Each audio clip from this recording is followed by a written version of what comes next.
Oh, I'm in my underwear. You probably saw that. That's my dick. That was my penis you just saw. Wait, I didn't see anything, Keith. Oh, that's good. I was just underwear. It's like I had shorts on, and I was like, I'm gonna be under the covers. I'm gonna fucking not wear underwear or not wear shorts. I am have underwear on, just no shorts. How's my audio sound? Because I said like a USB. It sounds mic. good. Yeah, it sounds All right, good. Yeah, you're Cool good. beans. We can hear you. Didn't ask you. I don't care about your opinion. Just Doyle's. Don't be so mean to me. Don't bully me. I'll come. This is the first time we've talked to each other. And this is the first time we've been on a podcast together in 3 weeks. This is the longest we've gone without podcasting. Yeah, I almost forgot how.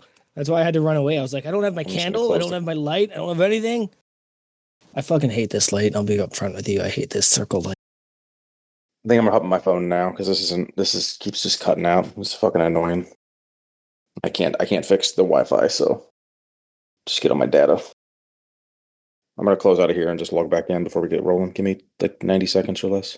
Fuck you! This is not 90 seconds. I can't control the goddamn hotel Wi-Fi. Okay, it'll be less than that. I just want to not have multiple 90 seconds. We are on a tight schedule. Yeah, those 12-hour shifts at the firehouse, whatever. You just full of busy time. 24 hours. 24. Yeah. Those two. We're too busy playing Xbox and watching TV and stuff. I like playing video games and podcasting. It's like consuming podcasts while video gaming. That's probably a pretty good idea. Oh, man. I wonder if that's an option on like PlayStation. Can I run podcasts while no, that sounds hard. I'm also one of those guys though. Like I can't even do, like I can do like 1.25 speed, but anything more than that, it just loses me. Like, yeah. I don't know. Just because the voices sound distorted. I think that's probably what it is. The worst is when you listen at 1.25 or 1.5 and then you meet Tanner and Tommy and you're like, you talk too slow. I need this to go faster. How do I switch docks to dark mode? This is way too bright. A file?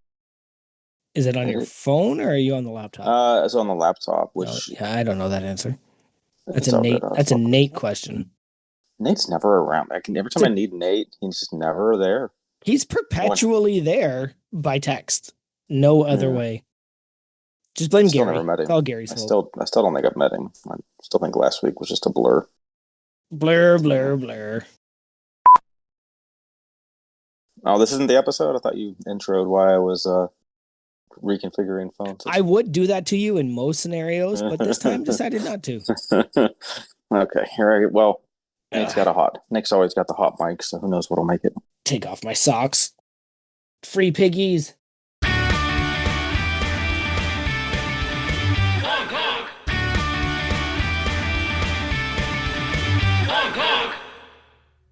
Welcome, everybody, to episode 39 of Unpaid and Underrated Podcast, a podcast for crew, by crew, mocked by crew, and celebrated, actually, by some crew, from what I understand was happening at the Live Tired, Live Easy. I am Joey. I haven't been here in weeks. You have heard my voice because of release dates, but I have not recorded for 3 weeks. So, if I'm rusty, fuck you. I'm joined by... As regular, I'm Rust. Yeah, I'm big Rusty here. Howdy. Big Rusty over here. As his name tag would have said at the Live Tired, Live Easy, he is the host of Unpaid and Underrated. Singular. Fuck you. There's only so many characters allowed. I at least don't say host on all my other stuff. I did call you out good on that one, but thought I had to bring that one up. And is that Brandon? That's it. Big Brandon. Bring Brandon Doyle. Right. Welcome. 2 weeks in a row for you. No, I think it was 3 weeks ago. Right? Was that right? It's been a minute. Yeah. I'd have to look at the spreadsheet, but I think it may have released 3 episodes ago. Something like that. Because we leaped because it would have been Home Gym Con, Justin, then Live Hard Live Easy, so then now. So I guess 2 in reality, but 3 in I don't fucking know. Time is a flat circle, isn't it? Yeah, it's all blurry. Yeah, right. So, anybody wearing anything cool? I have my ouch, everything hurts, because I'm old and everything hurts. I got the Bar Don't Lie t-shirt from Basement Brandon crew. I got the Massonomic Skull Gym Tee. Then this one's in the red, so not wine or purple or whatever the other one That was looks called. hella pink. It is. I think it's also a little bit to do with this like really old school basement lighting down here, but it's been washed several times, and I think that my washing machine is probably from 1993 because I just keep gluing parts back together, and I refuse to buy a new one. So it probably is a little harsher on it than it could be. It was brick. Now it's salmon. That's right. I kind of like the comfort colors, how they wear down. Like Yeah. they just end up looking cooler as time goes on. So it's not bad. I went to a concert. I think we recorded after my big concert stretch right before I went to Wu-Tang or right after. And the band, Amigo the Devil, their shirts were on comfort colors. Oh, that's awesome. Right. So I was like, I was going to order my normal size. And then I was like, can I just see that for a second? And I saw the tag and I was like, no. Size down, size down. Size down. Yep. Yeah, I'm the exact same way. I like seeing that now. Like I think it was actually ordering from Basement Brandon. Like he puts a lot of his stuff on comfort colors now. It's just nice just to know like you're not going to have to send this back or not have to worry about it if it doesn't or it fits weird because things fit me completely different. Yeah. Some Massonomic shirts do that too. Like, I'll order They're one. all the same blank. They're all the same blank. I know they are, but like it's literally just like it's the origin of manufacture a lot of the times too and whatnot. But the crew exclusive shirt that they released at Lift Hard Live Easy, I swear that is like slightly thinner than all the other comfort colors I have. So it just is. It's to me, it's the perfect shirt. Like I don't know, like it's got the little bit of extra length, but not obnoxious amount. I get that it's quote unquote the same blank, and it really is on paper. But like they all the quote unquote same blanks fit 10% different. I swear to God. And this one for me, my body type, whatever. Like I love how that shirt fits. I wore it like 3 out of like 6 days. My wife was like, "Are you ever gonna wash this thing?" I was like, "Yeah." When I get a chance, it's not that stinky yet. Which is for me, I don't wear stinky shirts, but I was like, I just didn't want to wash it. It's so comfortable. I don't have mine yet. Scans has mine, and he's shipping that to me. Nice. Yeah, mine's supposed to come tomorrow, and I'm out of town. I also understand that Big Gary, who is or not here, he's not here yet. He will be here. Also sent me a silly pint. So nice. yeah, he handed it. He hooked me up with these shorts. I get the silly goose shorts. I was afraid they were going to run out. I really wanted those, but I cannot justify more shorts. Like I have so many shorts. It's all I wear: winter, summer, fall, spring, anything in between, Smarch. And but yeah, I just couldn't justify another pair of shorts. I'm sure I'm going to regret that. I'm super happy that I have two extra large meat shirts because fuck that guy in his email. And that like I forgot his name already. Yeah, is it? Oh, I'd have to go back and reference it. It's Mock. It's Mock. Say Ryan. It's not Ryan. Yeah, I know the last name was Mock. Now I can't think of what his first name was, but Randy. It's always Randy. Something fucking douchey.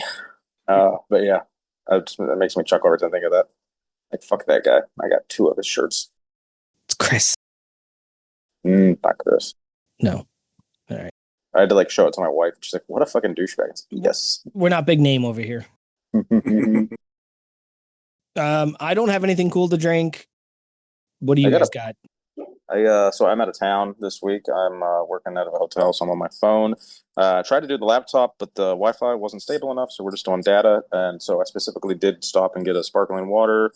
It is a strawberry lemon poppy. So that 5 grams of sugar is gonna keep me up all night, I think. But it tastes all right. That's a lot of sugar for 10 o'clock at night. Yeah. Yep. Or 9 o'clock at night. I stopped by the gas station up here in the North Woods of Wisconsin, and I saw this little number here. It's a Pabst Light, which I never had. Light. Yeah. Still has a blue ribbon. I still see the blue ribbon. Yep. And in the blue ribbon, it says 96 calories. So it's not bad. It says it's crisp and refreshing. It's refreshing. I don't know about crisp, but it's a light beer, so it is what it's supposed to be, I assume. So crisp is still on the table. Yeah, on the table. All right, Keith, you are slowly Well, I don't have like I just want to just turn my damn video off because it's annoying. Like Just I have to keep slowly manipulating going away. That was good. I have to keep manipulating my phone to where it doesn't. I've been trying to get my fucking docks in dark mode for the last half hour, and I'm about to give up. Just turn the brightness. You have a lot of things. No, you don't. I do. Did you? No, they're all yours. There was a whole conversation today, which was pretty funny, that you were making sure my mic was going to be okay. Yeah, just bringing that up. It's not for no reason. I can't I've been extremely prepared. Like I've streamed all week and stuff at the hotel, and I've had no issues, no major issues. And then as soon as I go to connect to the podcast, it's like down to like 1 bar of data or 1 bar of Wi-Fi, whatever the connectivity. And I'm like, you motherfucker. And like just in our pre-gaming episode here, it was just like I kept cutting in and out. I was like, fuck it, I could just have to go to the backup plan and just go to my cell phone and use data. And here we are. I love that you put it out there. You tried to rape on Brandon, and the rest of the crew was just like, "Hold on." Yeah, well, his audio was fucking shit. It was bad. It was really bad. And then I think it's because whatever headphones you were using were just wonky. They were garbage. When you got rid of those, you were fine. Like it was. Yeah, I yanked them off like a third of the way through because I was cutting out to myself, and I was like, I'm hoping that's not coming through, and turns out it was. But you're good, buddy. Redemption today. Redemption. Do you want to do? Actually, no. I'll get this one out of the way. Do it. So I bought these new Zins. Slim D. You're fucking okay, funny. no, hold on. I want to talk to you about that. So this packaging is actually nicotine pouches, Zin, Canada D Slim. So you went from that photo and you picked two of the most disconnected words on that photo to make a dick joke. I just wanted to point that out. That was such a stretch, but was kind of worth it.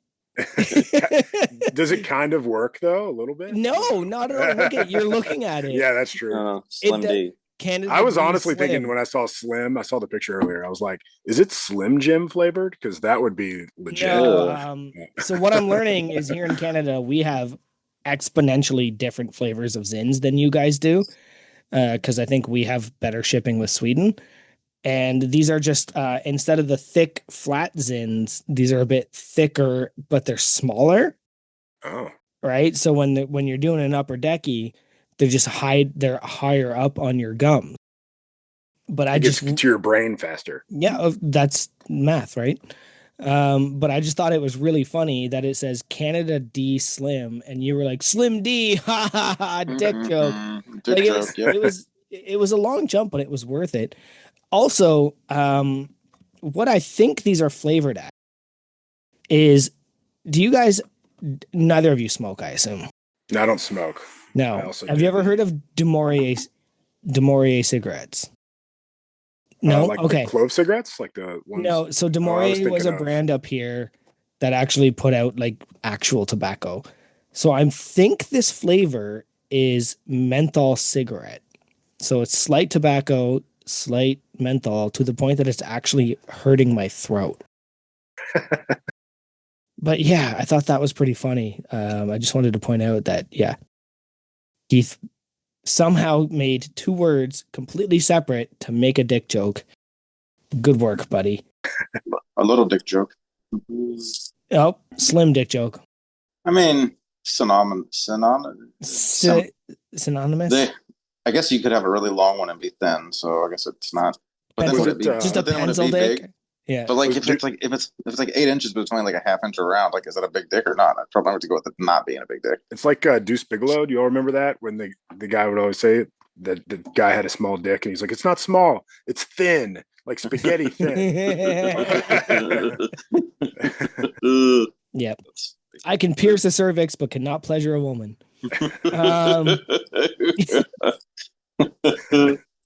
Oh, that's good stuff. I want to point out today, you guys can see it, but I did get a mail run from Big Lauren. So I got the bandana. I think you got one as well, Keith. Yeah, I got a whole little care package with the honeycut sunglasses. And yeah, I got those stickers too. Those are dope. I do enjoy them. I I am featured in many a picture from Lift Hard Live Easy, rocking those sons of bitches. Yeah, no, I got those too, and I'm actually wearing them in public because Nice. those are really dope sunglasses. So I just want to thank Big Lauren from Texas for that one. Good dude. I've been the the crew sticker exchange is wild right now. Because I'm just mailing stuff out. I bought a whole book of American and Canadian stamps, Nice. and I'm getting people messaging me. Like today, somebody messaged me and they were like, "Do you want to exchange? Do you want to exchange?" I'm like, "Yeah, sure." I'm not too thrilled about the new stickers I got. I think they actually printed them as labels, not as stickers. Because I tried to convince Malav to use Plate Snacks, but she was like, "No, we got to use this company, and they're not great." So I'm not too thrilled to send these out to people. That's good. That's a good ad read for plate snacks. Like I Yeah, get that stickers are extremely expensive and people don't want to spend $1 a sticker. Whatever plate snacks ends up being on average, yeah, less than but like I have handed a lot of shitty stickers over the last few years, and like you can really tell where you really figure it out of how like the poor quality is when you're trying to put a magnet on the back of it, and if you fuck it up just a little bit and you try to go tear it off, and the sticker just like rips in half basically. yeah. Whereas plate snacks, I could stick anything to plate snacks and take it back off and stick it back on, and it's just significantly higher quality material. So Well, good ad read for plate. these ones are peeling already, so I've stuck them to a few things, and they're starting to. I can see the corners lifting, so I do think they did them label quality, not sticker quality. I'll be taking over because she designed the sticker, right? So I was like, "Hey, can you place the order?" And she was like, "No, use this company. They're local and they're better." And we're not. Must be just another reason to stay away from brick and mortar. Yeah, so I'll be definitely sticking to Plate Snacks in the future. Um, I was going somewhere with that. Stickers. Nope, I'll never remember. But anyway, thanks to everybody exchanging stickers. Everything's. If you don't hear from me, it's because I haven't ordered my new ones yet. Yeah, I've got like 4 people. I've kind of like not necessarily left on red, but it's like, yeah, I'll do the sticker exchange when I get back in town. And I was like dreading having to like dig through my DMs and find which ones those are. Like, fuck, who did I promise a sticker to? It's like, sorry, I'll get back to you. Yeah, that's why I keep them in the notes. I need to figure out this whole sending to Canada thing and get that going. You just got to get. It's just a Canadian stamp. It seems like. Where do you buy that at? The Canada store? I just put like 4 like. That's probably too many. In all fairness, you guys could put one and it would probably make it here. Nice. Because your exchange is so different. Oh yeah, that's what it was. The amount of Americans that don't understand our postal codes is wild. Yep. I think it was you I was thinking about. Your address is a fucking mouthful. When I had to give that to someone the other day, and it's like a paragraph. So our postal codes, no, everything's the same. You just have to add Canada, and then our postal codes are 6 alphanumeric digits, and they are the same every time. It is letter, number, letter, number, letter, number. And the amount of American crew that are like, the hell is that? And I'm just like, it's just a postal code, man. Relax. In fact, if you want to mail Santa Claus, you do H0HOH0, and you can mail Santa Claus up here using that postal code.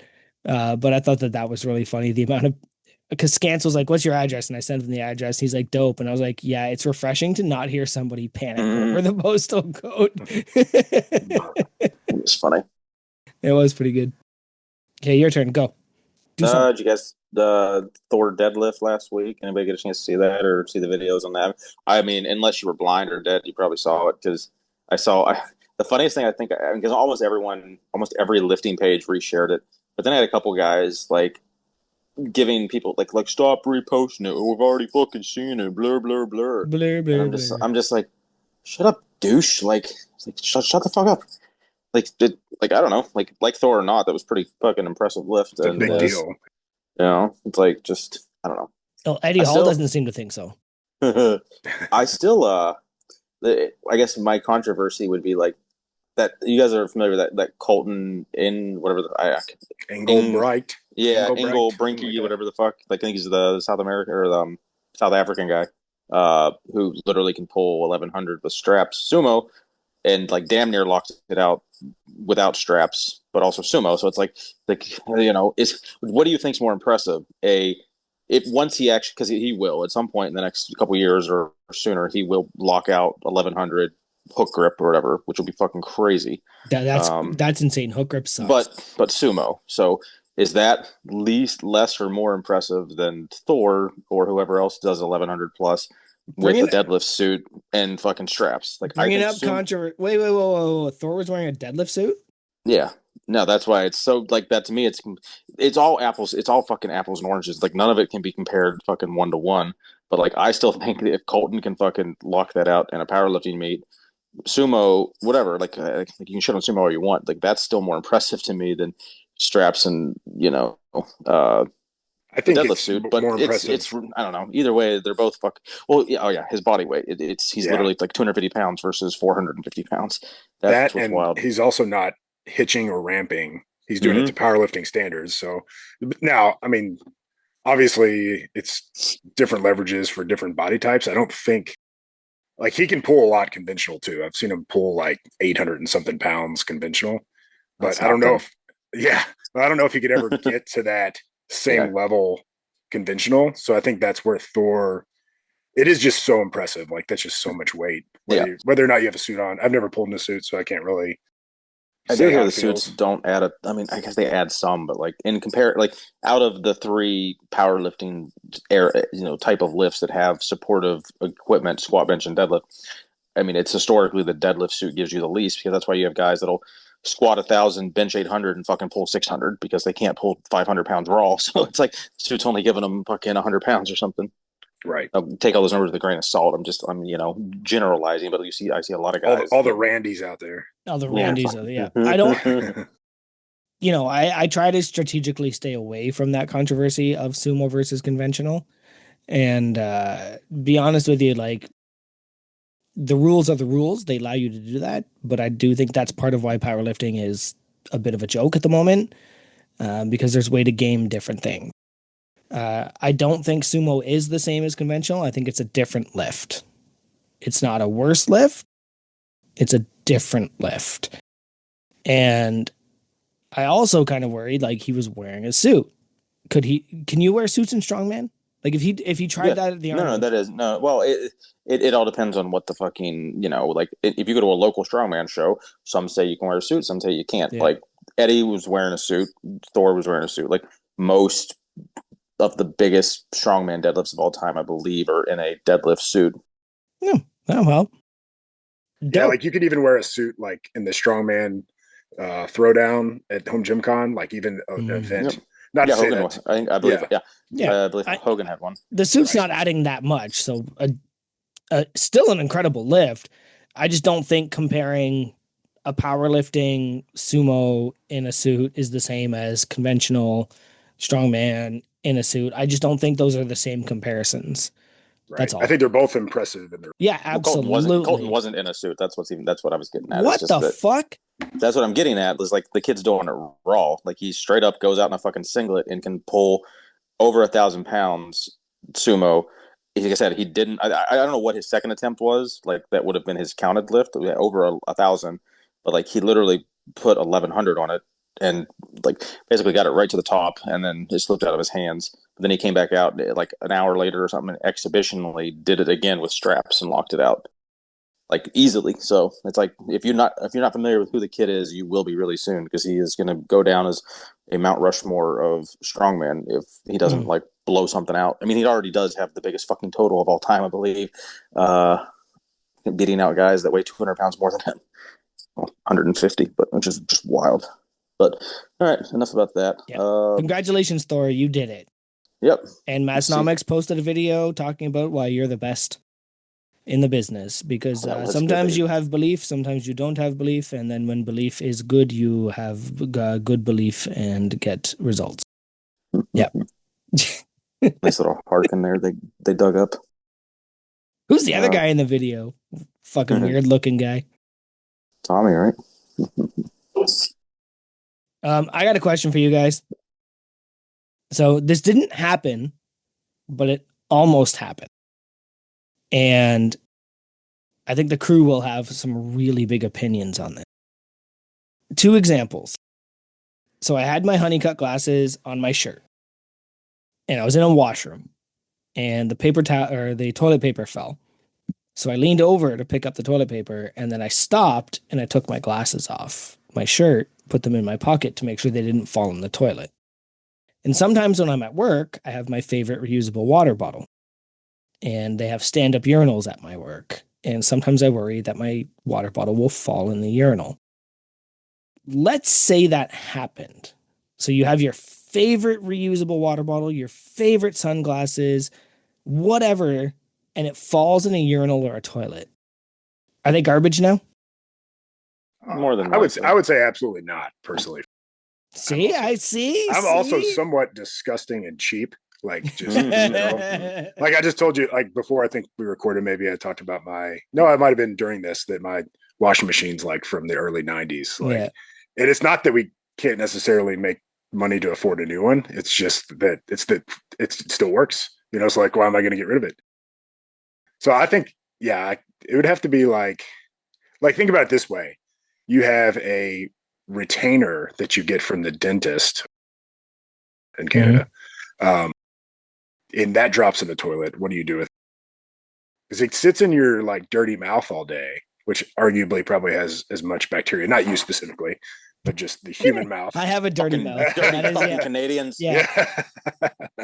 So I don't know. That's kind of an argument. Like I would probably just bare hand pull it out, wipe my hands on my shirt, throw it back in.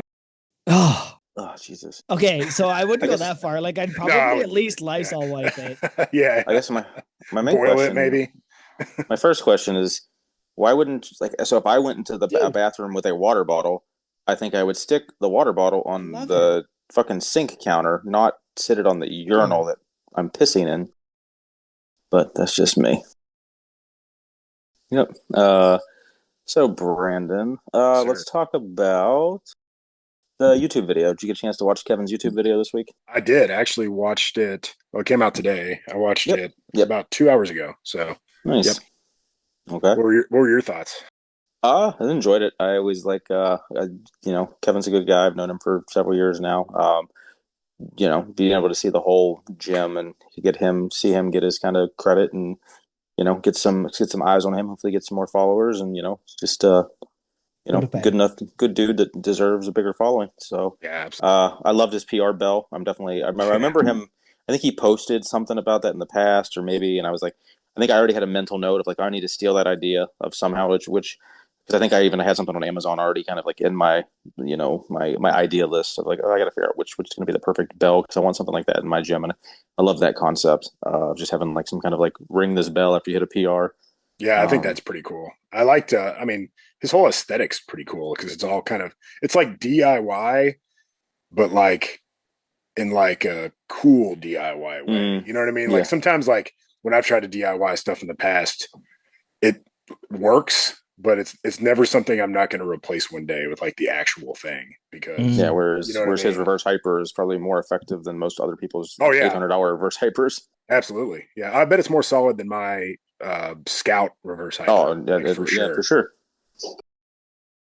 I did get to watch it, and that's why I made that. Well, no, I didn't. I didn't watch the whole thing, but I did get to that point, and that's why I made that meme. That Rogue was going to steal his. I'm sorry. I'm sorry. Yeah, I'm sorry about my kid interrupting. But, that's fine. Yeah, because I've used some kids first every time, right? Oh, absolutely. Yep, I've used some homemade reverse hypers that go into a rack, and not one that was that nice looking. Yeah, it was just like this big, like 400-pound thing that just like took up the entire rack and could never be moved. And I was just like, "This is stupid, bud. Why do you have this here?" it only takes 45 minutes to set it up. Yeah. Well, they just had a second rack that it just lived in, and I'm like, "There's got to be a better way." At that point, get a reverse hyper and use your rack for what it's for, right? Exactly. I was like, there was one that actually came up for sale like 30 minutes away from my house. Like it was like an original West Side barbell. I don't think it was branded. It was like whatever brand made it for West Side barbell. Yeah. It was for sale for like $300, and of course it got snatched up like super quick. But it's pretty cool looking. Nice. So before we move into the ad read, just want to give a shout out to Big Cam, who swung by my house to drop off a cambered bar for me. I'm going to use that to practice some log movements. Funny joke with me and Cam is I've never met him. Those pictures were very funny. I have only met his wife. I met her at the Creed concert last year. And now he has only met my wife. And he lives 45 minutes away from me. And I think that that is a very funny ongoing joke. Why don't you have a dinner with him or something? That should be a like a crew meetup halfway and just do a dinner one night or something. I agree, but also meeting up with people sucks because Yeah, people are people and it's hard. yeah. But I just thought that that was funny and worth pointing out that he put in the Discord. By the way, if you show up to the gym and he's not here, you will get a free tour anyway. And then my wife wore the fucking rung again shirt. Oh, So she's done that to me that's now good. twice because She dressed like you the first time, right? yeah, she did, and she did like the whole pose I do. She thought that was hilarious, and I was like, "Well, make sure you wear a Massonomic shirt," because I bought her one of the oversized shirts. She's like, "Yeah, I'll wear that one." And then I get the pictures, and she's in the wrong again shirt. Yeah, so she trolls me a little bit on that one. That's good for her. It's always good to have Uh-huh. wife. It's always good to have a wife that's kind of half in on it, Yep, for right? sure. Because then they can mess with you a bit. Like the time I Yeah. surprised you in your gym. Like Oh yeah, she was in on Stephanie that. was in on that one. Yeah, it's always good when wives can do that.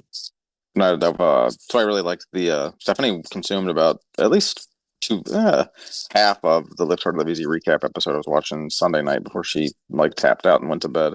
But like she'll watch that stuff. Like she doesn't like ever listen. I mean, yes, she does listen to the podcast, but it has to basically be a recap of the episode or something that like has to pertain to like something we did together. But Oh, I uh, made it in that video.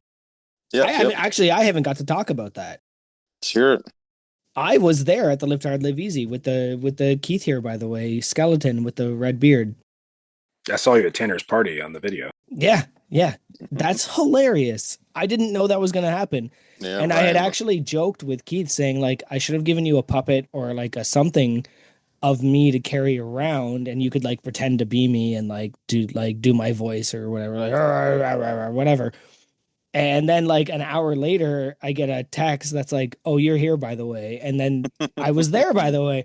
And I made the recap video and I really love because I don't think Tommy is in on the Keith here by the way joke. No, he understands The video was just him walking up going, "What the hell is that, Joey?" And that was the it. only appearance of my skeleton in that video. And I really appreciate that. I thought that that was hilarious. And I big shout out to all the crew. This is the first chance I've had to say it. All the people that sent me pictures and videos and selfies with the skeleton of me telling me they missed me. God, guys, I could have cried.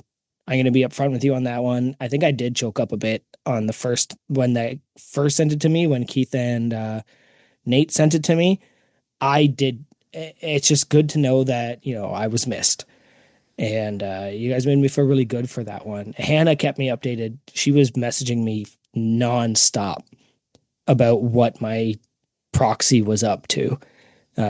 Kids playing with me because, of course, we all know that at Live Hard, Live Easy, I play with kids because I miss my kids when I'm there. So it was really cool. There were so many kids there this year.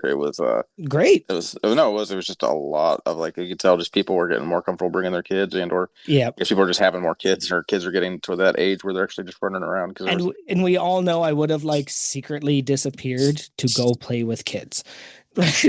Because again, I miss my kids when I'm there. So I'm like, hey, there's other kids.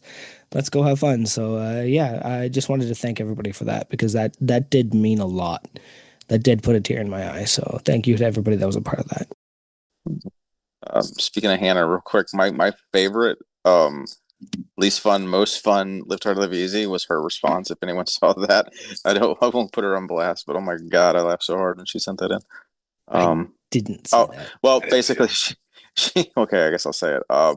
Her most fun was hanging out with the crew, I believe, and her least fun was traveling. So she hadn't taken a shit all weekend. Oh no! I was just like, when you sent me this, I'm gonna like, Yeah. like she sent it, like she responded to the story, so knowing it was gonna get posted, and I was like, this is gonna be great. Well, that's because she wasn't in my hotel room. Yeah, I think, yes, hearken, and I think I even put I put like a pooping like sound like or a constipation like I went out of my way to like find something that was a constipation adjacent for the story for the audio. It was great. Oh, geez. For the record, I told her not to come up to my room. I was like, no, like I have to go poop. Don't come up. And then she was like, no, I'll just wait for you. And I was like, no, don't. Like, give me 10 minutes. I will be down in a second. She's like, no, I'll come up. And I was like, all right, your funeral. And yeah, it was not great. Good stuff. Before we move on to the ad read, we do have to rate last week's episode, which was essentially the Lift Hard Live Easy recap that the sisters put out, which would have I think I was doing the math and I got distracted, but like they had basically it's close to 6 hours of Lift Hard Live Easy recap between the two podcasts. So, did anybody listen to any of that?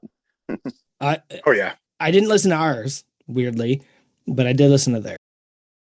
Ours is better, but that's okay. I'll get there. No. I just ours is better in the sense that like theirs is great. Obviously, I love everything they do, but like we had 8 crew on, and I Yep. don't feel like there was a ton of like stepping on each other's dicks. Like I thought for being that many people, It's toes. that It's not everyone, dicks. Keith. it's just a good. That's how I like to It's say. toes. Thin I'd rather dick. you step on my toe than my dick. So there's that. Do you know this exact scenario you'd have to be in for somebody to step on your dick? I mean, Unless your dick touches the floor, which I don't know. Well, just probably think of it, like, doesn't, unless you're that how many pencil times in dick high school dude. did you just like pass out drunk in a room full of people in like someone's like fucking apartment or something, like, or like someone's basement, like, and then like someone waking up in the morning and there's like 6 people trying to like step around people to get out of the room. Like you could definitely get your dick stepped on in that scenario. Never. Definitely could. So you meant this in a literal way. Yeah. I mean, yeah, but anyway, no, I was just getting at like I thought our episode was very good, and for being a 8, like because I didn't want it to be that many people, but I kind of like overreached because I thought a couple people would say no, and then everyone said yes. And I was like, well, fuck. And then I had a couple people like suggest like, hey, you really need to get this person on for this reason. I was like, yeah, it's a really good idea. We should. And then I was like, fuck. Now I do have 8 people. Like this is gonna be hard. But I thought there were people that just like kind of knew we had too many people and didn't chime in as much as they maybe did if there was like 3 or 4 of us. But I joined for about half an hour and I just quietly ate chicken wings while you guys talked. You were distracting as fuck. Good. Fuck you. Like, that was hilarious. No. Get ready. I literally had to block your image because you were just sitting there fucking like picking your nose, scraping your beard, eating your wings, and I'm just like just trying to focus on who's talking, and your face is just there. And so I only did that because in the Discord you guys were talking about it, and they were like, "What if I just show up and eat?" And I was like, "Well, I'll show up and eat. I don't give a shit." Good stuff. Anyway, I will get to it. It's right now my work schedule. I'm off Tuesday, Wednesdays. Like I work Thursday through Monday, and I only listen to podcasts when I drive to work. No, I get you. All right, so ours is super, super long, and I appreciate anyone that does fully consume it. I get that it's so long. Jeff, Nate did it. Nate specifically fucking like wanted to just keep me up at night, and then kept reeling me back in. But I don't feel like there was like bad dead time. Like I don't feel like we talked about not pertinent stuff. But Jeff and his "What the damn hell" was the funniest thing I think I've ever seen. He just circled the time and was like, "What the damn hell?" And we're like, "Sorry, bro." Like I don't know which time of what type of tism Nate has, but like he's the most energetic human being I've ever met in my life. I've said this before. Him not be just like he's blah. Wild. He's and wild. I don't have that energy, and I don't know. He is. I don't know. When he crashes, he must crash hard. That's all I can think if of. He crashes. Yeah. Yeah. But like he brought an energy on the podcast this week.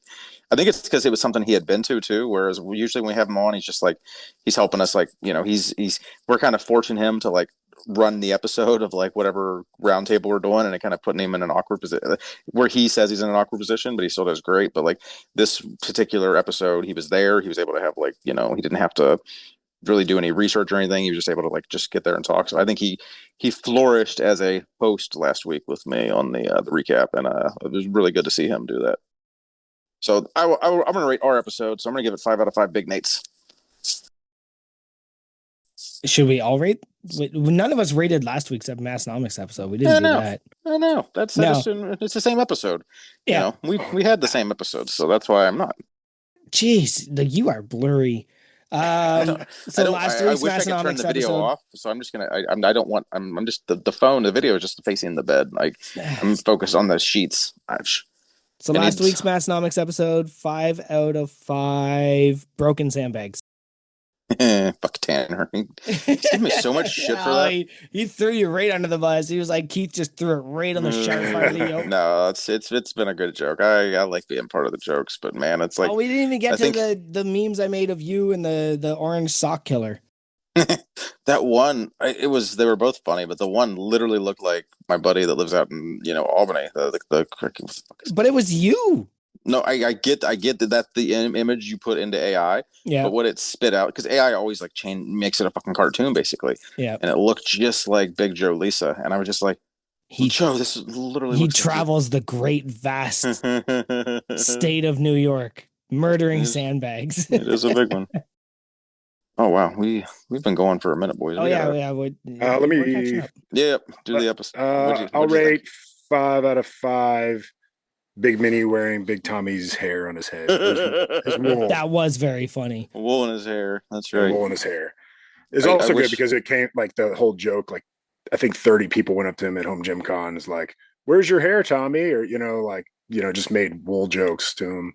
So it was kind of. Oh yeah. The mini. Yeah. That's good.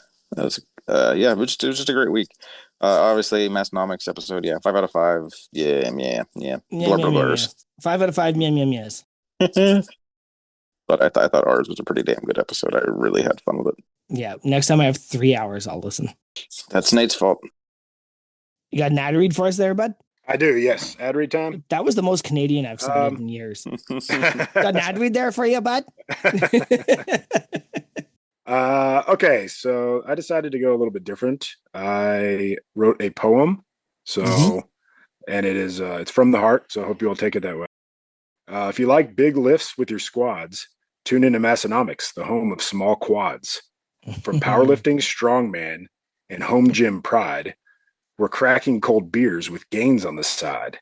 It's a podcast of power, and everyone's big here, where cottage cheese and LaCroix flow like beer. Tommy's wool hair defies natural law. Like a sheep squatting 6 plates, you're left in awe. They're jokesters and lifters, not chasing the norm. In lift shorts and graphic tees, they deadlift in form. It's lifting and laughing. No need to choose. Just bench with your buds and forget all your blues. So lift hard, live easy, and you'll have it made. Join the Massonomics crew and always use code UNPAID. Hell yeah, code UNPAID. It was awesome, man. Appreciate you. Yeah, no problem. Well, I think we're gonna kick all these looky-loos off and see if we can't get the guest on the horn. We do not. Well, they're always there in spirit. Where are you, Gary? You're supposed to be here helping us. I think we forgot to put a link anywhere except in the private chat last week, and I think some people were a little upset. But I think eight people on a Zoom call was enough to not have someone else trying to keep muting everyone that comes in. Our resident fact checker isn't here. We're gonna get so many things wrong. Yeah, brother, we are not professionals. Brother, we are not professionals.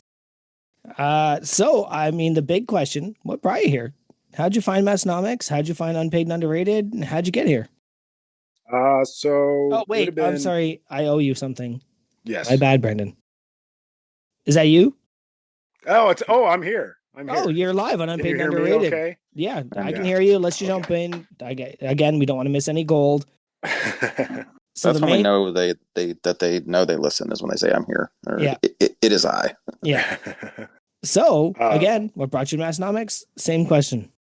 So it was actually initially I'd seen lots of like banners, definitely Massonomics gym banners. Like now, looking back, I now know that they're Massonomics gym banners. But what really I think I was like the name and everything clicked was Coop's tour video, and I'm sure you've heard that tons of times. Mm-hmm. So whenever that released, like 2022, maybe. No, that's like 2019, dude. Because I've been that old. Yeah, at least like their gym tour. Because at least when I watched it. Oh yeah. Well, not everything. YouTube doesn't revolve around Brandon, you know. No, if I had a gun in my head, it'd be 2018 or 2019. Because if I'm wrong, his name is Brandon. Brandon, Brandon, I don't fucking know. Did I say it wrong? Who the fuck? I don't know. I don't know who Coop is. Oh, I thought you were talking about our guest, and that you said, I thought you were implying that I said his name wrong, like you always fucking do. Oh. But from there, I started listening to the podcast, and kind of off and on. Like I would see a guest that like John Hack's going to be on, or even I remember Alan Thrall was on. I was pretty psyched about that. So I listened to that episode. So I just could kind of pick and choose, cherry pick the episodes I wanted to listen to. And then I decided to become a supporting member. It had actually been, it's not even a year yet. So it'll be a year, August 25th. Keep getting all these new guys on. Yeah. But as I said last week, the join crew, put in the work, and you'll get on the episodes. Like doesn't take much to like get into like the non inner circle is not the right word, but like out of the 600, like you have to kind of do a little bit to stand out if you haven't been around for a couple of years, kind of thing. So like showing up to in-person events, meeting people, making sure you're following everyone on Instagram, make sure you're following, you're being active on Discord. It's just a call out to anyone that's kind of new to crew and doesn't feel like they've really connected with as many people yet. Just like, I like the term put in the work. Some people might get offended by that, but like, put in the work. Yeah, it can actually be kind of an organic thing. I feel like, like you start, especially like you go to where I think it started rolling for me is going to the Arnold and like kind of meeting you guys, like putting names and faces together, because the Discord can be kind of overwhelming at first, especially like I'd never used Discord for that. So finally getting the hang of that and getting names and faces put together, and then Instagram handles, like following you guys, that I think that helped. Yep. Speaking of Instagram, where are they going to find you at, buddy? It's Doyle _basement _lifts. Nice. And that's where you pretty much do all your lifting and drinking. Yeah, that's pretty much just lifting, and then I have a personal page, but that's just boring stuff. So it's easier to keep stuff separate. Yeah, absolutely. Awesome. So I know where you live, but I don't know where you're from. So where are you from? Where do you live?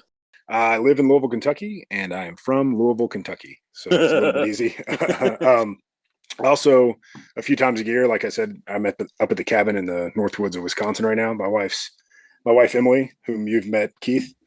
Yes, very, very, very. Oh, actually, that'll segue into my least fun, most fun. Oh, okay, gotcha. So her family owns a cabin on a lake up here in Wisconsin. So we spend 3 or 4 weeks a year up here, which is pretty cool. Just whenever we get time off from work and that kind of. That's pretty cool. Now, is that the Ooper? Huck Finn goes somewhere up there, and is there Oopers? Am I saying that right, or upper? I'm not sure what that is, so I don't want to. I'm sure I'm misspeaking because I'm a dummy sometimes. Over there stepping on dicks. Yeah, yep. I love that no one can this is the whole aspect of like just bringing up stuff from prior. It's fun though.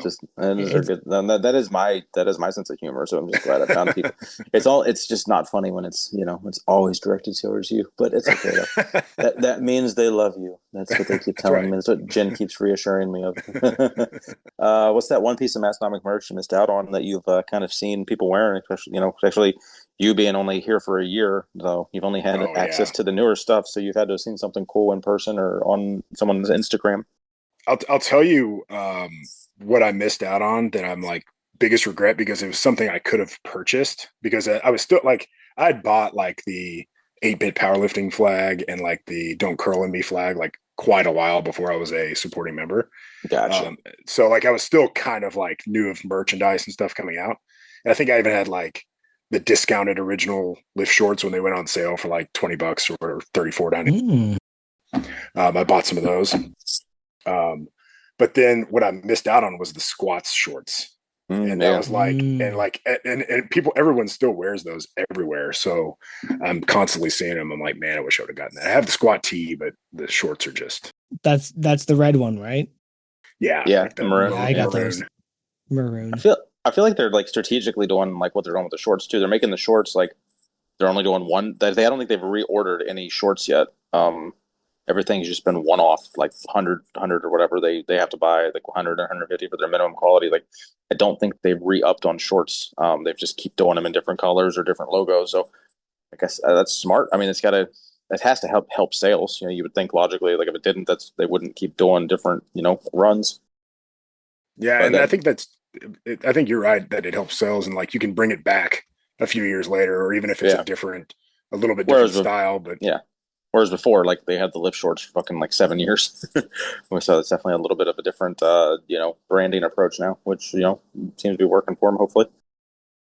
and gives that variety too. Like so, that's another thing too. Spice. You get more return customers probably, like because if they kept offering the same SKU, Yeah, it's like then I like these short. They are really nice shorts. Like I said, my only critique with them is just like the string was just a C hair longer, but I think that's just more of a me issue. I don't know. A lot of people have issues with it, but 90% of the time they're fine. It's just for now and then it's like fucking like no matter how big of a knot I tie, this fucker still pulls through. But it yeah, is what it is.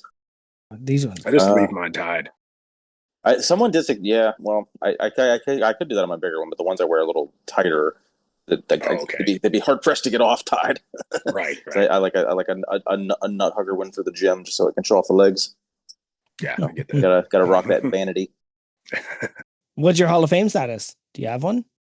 Yeah, so I am at just 6 right now, but it will be including voice or appeared on Unpaid and Underrated podcast. So Seems light. whenever the 25th comes around, it'll be 7, and that it does include. Nice. So we're getting there, and there's a lot. I mean, you can get a ton just by like going to the classic. I mean, you can get 3 pretty much, attend, compete, or are Yeah, those count as it's two if you separate. compete? Two separate.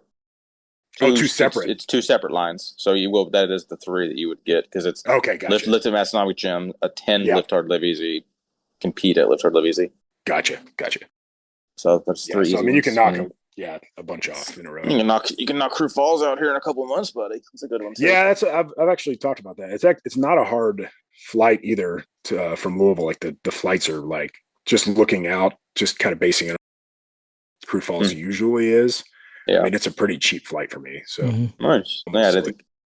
I think anything under $500 might be worth it. I think mine was like the base price. It's like it took $399 or something, and then it's like once you like pick a seat or fucking have like one checked bag or whatever or the one carry on. It's like they keep nickel and diming you, and then your return flight to get a flight that doesn't suck ass. It's like another $100. It's like you can leave at 4 a.m. or you can leave at fucking 7 p.m. I'm like, well, I'm not going to wait either of those fucking things. Do you have like a 9 o'clock flight that I can take so I can Right. like be a little bit hungover and get to the airport at like 7 o'clock instead of fucking like 5 a.m?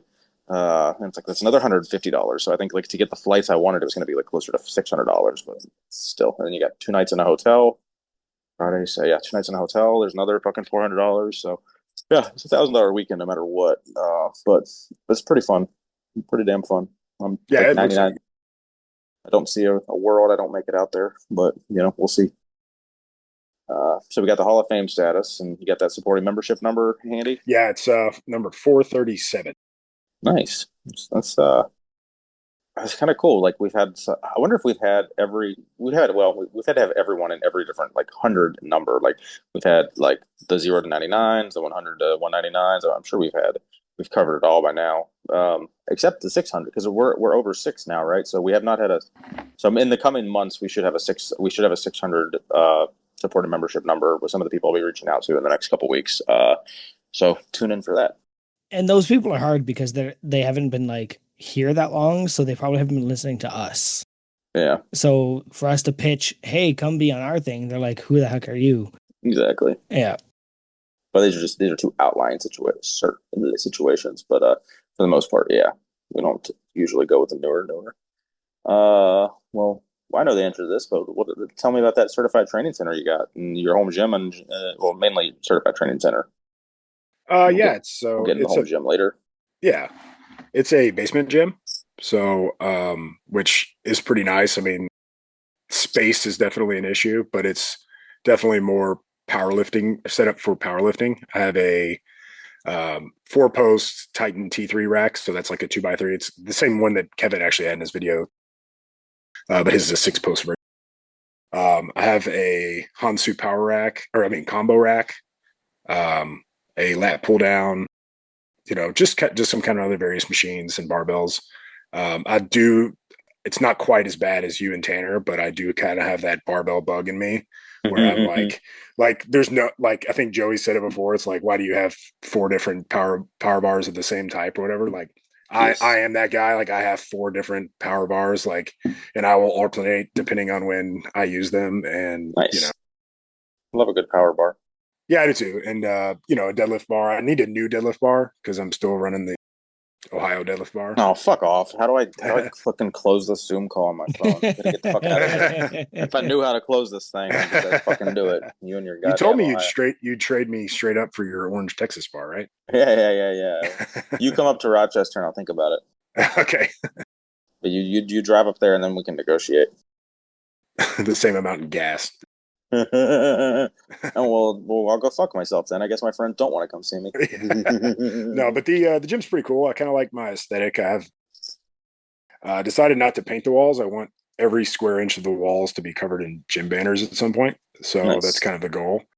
The hard part with that is like the Tetris puzzle, especially if like for sure. what kind of walls do you have? Do you have drywall or concrete? No, they're concrete. So like those are even hard because for me it's been a pain in the ass to find like a good adhesive tape or whatever. Like I've gone through 10 different iterations of what's the best way to fucking put banners on a wall. And then when you finally get one that sticks, and then you're like, well, now I want to move it 7 inches to get this other banner, and then you just rip the fucking paint off the because I have dry lock on mine, but like the tape will usually rip off the dry lock and shit. So then it's just like I have pain when I want to like rearrange banners. So I try to once it goes up, it's forever home if I can get away with it. The route that I went, so mine are unpainted concrete walls, which is kind of nice because I can put a banner up. I use the thicker, like heavy duty gorilla tape, and it's like, I mean, it's like 1/8 of an inch thick. Like it's pretty thick stuff. And I will take a hammer once the banner is hung, and I will like gently tap on the tape, and it like locks it into the wall. Nice. So like I haven't had any banners come down or anything like that. So it just seems to work. I get one fall down every couple of months. I had the basement Brandon one, like that's been up for like 3 years. Never had an issue with it. It just fell off the fucking wall the other day. I was like, God damn it. Yeah. It's like the thicker plate snacks ones are really, really good banners, and the adhesive sticks really good, but they're just so heavy just because they're such nice quality. Heavy banners. Unpaid. All right. Well, I got a least fun, most fun for you here, and if you find it offensive, we'll move on. I think it'll be funny though. Okay. You get a good answer. So, least fun, most fun: being married to a short queen. Okay. So I'm gonna go with. Or we'll give the sorry. Preface it with like how tall she is, how tall you are. Yeah. You're kind of a giant, and she's kind of not so much. Absolutely. So my wife is. So I always joke around that she's 4'11", but she claims with no, me checking behind her in the measurement, she claims she's exactly 5 foot tall. So exactly, like she's like, no, I'm not over 5 foot. I'm exactly 5 foot tall. Okay. So I'm 6'4". So there's a little bit of a difference there in heights, especially in public and things like that. It is underrated. I enjoy being taller than my wife, especially because, I think in every marriage, there's like the kind of like joking around and stuff you do. And that's like a lot of our jokes, kind of go around that. And it's also like, I feel very needed a lot of times. Like, just because like, if there's anything over 6 foot in the air, like I need to be there, for her, like, unless I want to see her like climbing on the kitchen table for something. So, definitely underrated. It's well, that is the wrong game though. I appreciate all the druthers, but specifically least fun, most fun. We got to hone in on that. I'm sorry. It is. You're good. You're good. Yeah, my bad. So so that is the most fun is me. Sorry, going back to the same thing I said. The most fun is me being needed all the time. Absolutely. Sounds fair. Let's see. The least fun. Yeah, is it ever? I mean, that's why I was kind of hesitant to put it on. I don't want to say anything negative, but like, there's got to be something that's just like, this really is a burden to some extent, but it's not. It's really not. But I don't know. Yeah, I'm trying to think of. Yeah, you can. I will allow you to ride the line on this one. Right. If you don't, if you can't think of something funny, if anything's gonna get you, in the doghouse, don't. Oh no, it's not gonna get me in the doghouse. But like holding hands has to be uncomfortable for you, right? Because you like slouched, like not really, like, to reach her arm. Like, yeah, I guess that's true. I've never really noticed if that is a thing. Like, is your deadlift imbalanced now because she's pulling you down to the ground on one side when you walk and hold hands? If it is imbalanced, unfortunately, it's not from that. I'm going to say least fun. I will say this. Okay, so least fun is, and it may not be funny, but it is the truth, is photos. Yeah, Because I could see I that. have to, like, she can't reach up to my height for a photo, right? But I have to be the one that slouches down. Yeah. And if you've ever seen me, I'm 6'4", 270 pounds. And like, I don't look cool, like slouched over, you know? So that is, I'm glad I thought of that, because that is That is a absolutely good one. the Yeah, least no, fun. no, that's perfect. That's So, I said I had much reservations asking this, but I was like, well, I don't oh, want to ask him. absolutely I'm not. like, I wasn't gonna go with the low hanging fruit, so let's. I thought that was a good one. Yeah, sorry, I Works for played me. your wrong game.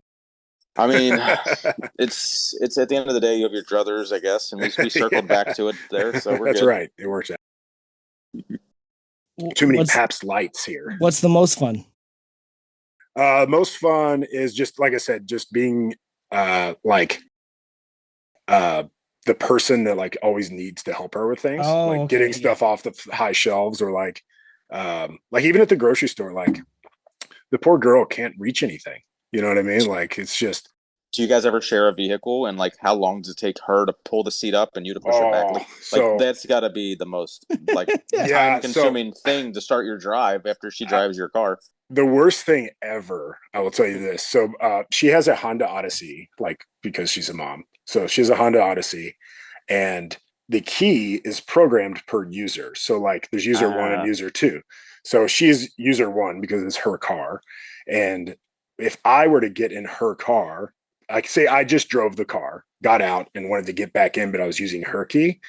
When I start the car, because I used her key, even though the seat was previously pushed back, it will go to her seat. Oh, So there's been, that would kill you. oh, the first few times it did it, now I just like anticipate, I know where the button is on the door to like switch from one to two really fast.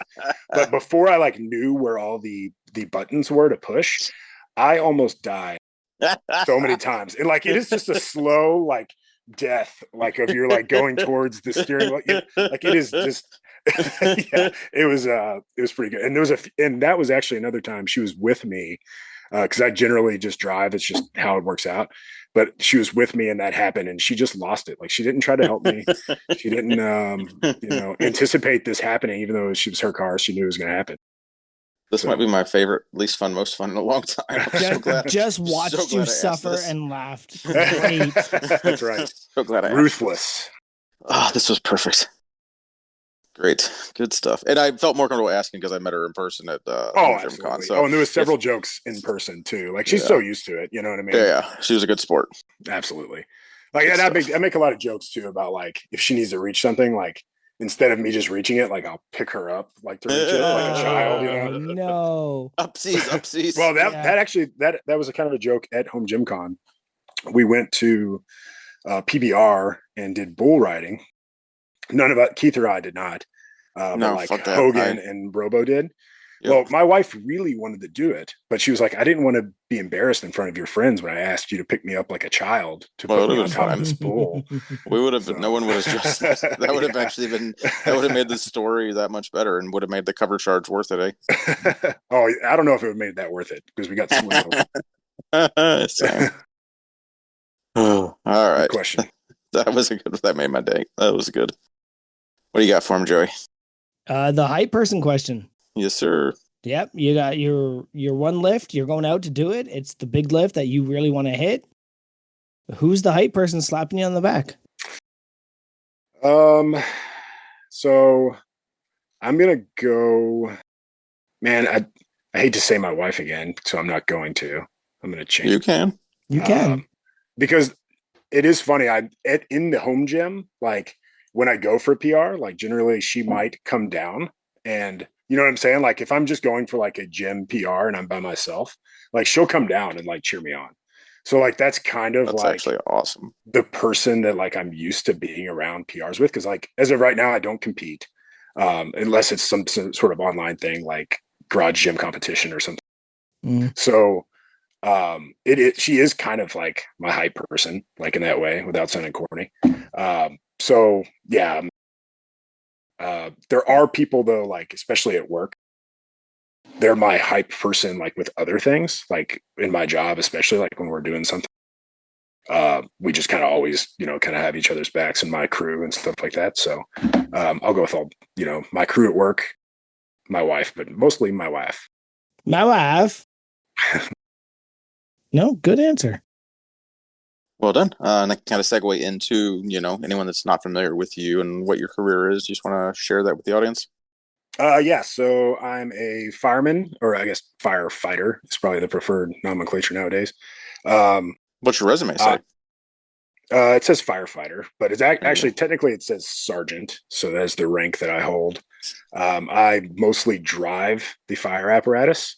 I work on an engine company. So those of you who've probably seen engine or and ladder or engine and truck, that kind of thing. So engines have water tanks on them with fire pumps that we can go in with hoses, things like that, where trucks mostly have the big ladders on top. So I'm on an engine company and I drive about 90% of the time. I've been a firefighter for 17 years now. So Okay. yeah, I can retire here. So That's dope. So like, I get that you're the driver when you get onto the scene, and then like, but you still like, what is your responsibilities versus like the guy in the back seat? Kind of like, yeah. how does that? So on an engine, so we basically have to take water from the engine and then we use a fire pump. So that increases the pressure of the water. So like we can create pressure, but we can't create water, obviously. So we use fire hydrants, things like that to bring water to the engine. And then I increase the pressure with the pump, okay, inside that. Mhm. And then we fill up the hoses and things like that. So during the fire, I'm always like either hooking up to a Man, hydrant. Yeah, I'm managing that water. okay. So you're Making you don't leave the truck vicinity then, basically. correct. Yeah. So if I'm Gotcha. That usually makes like if sense.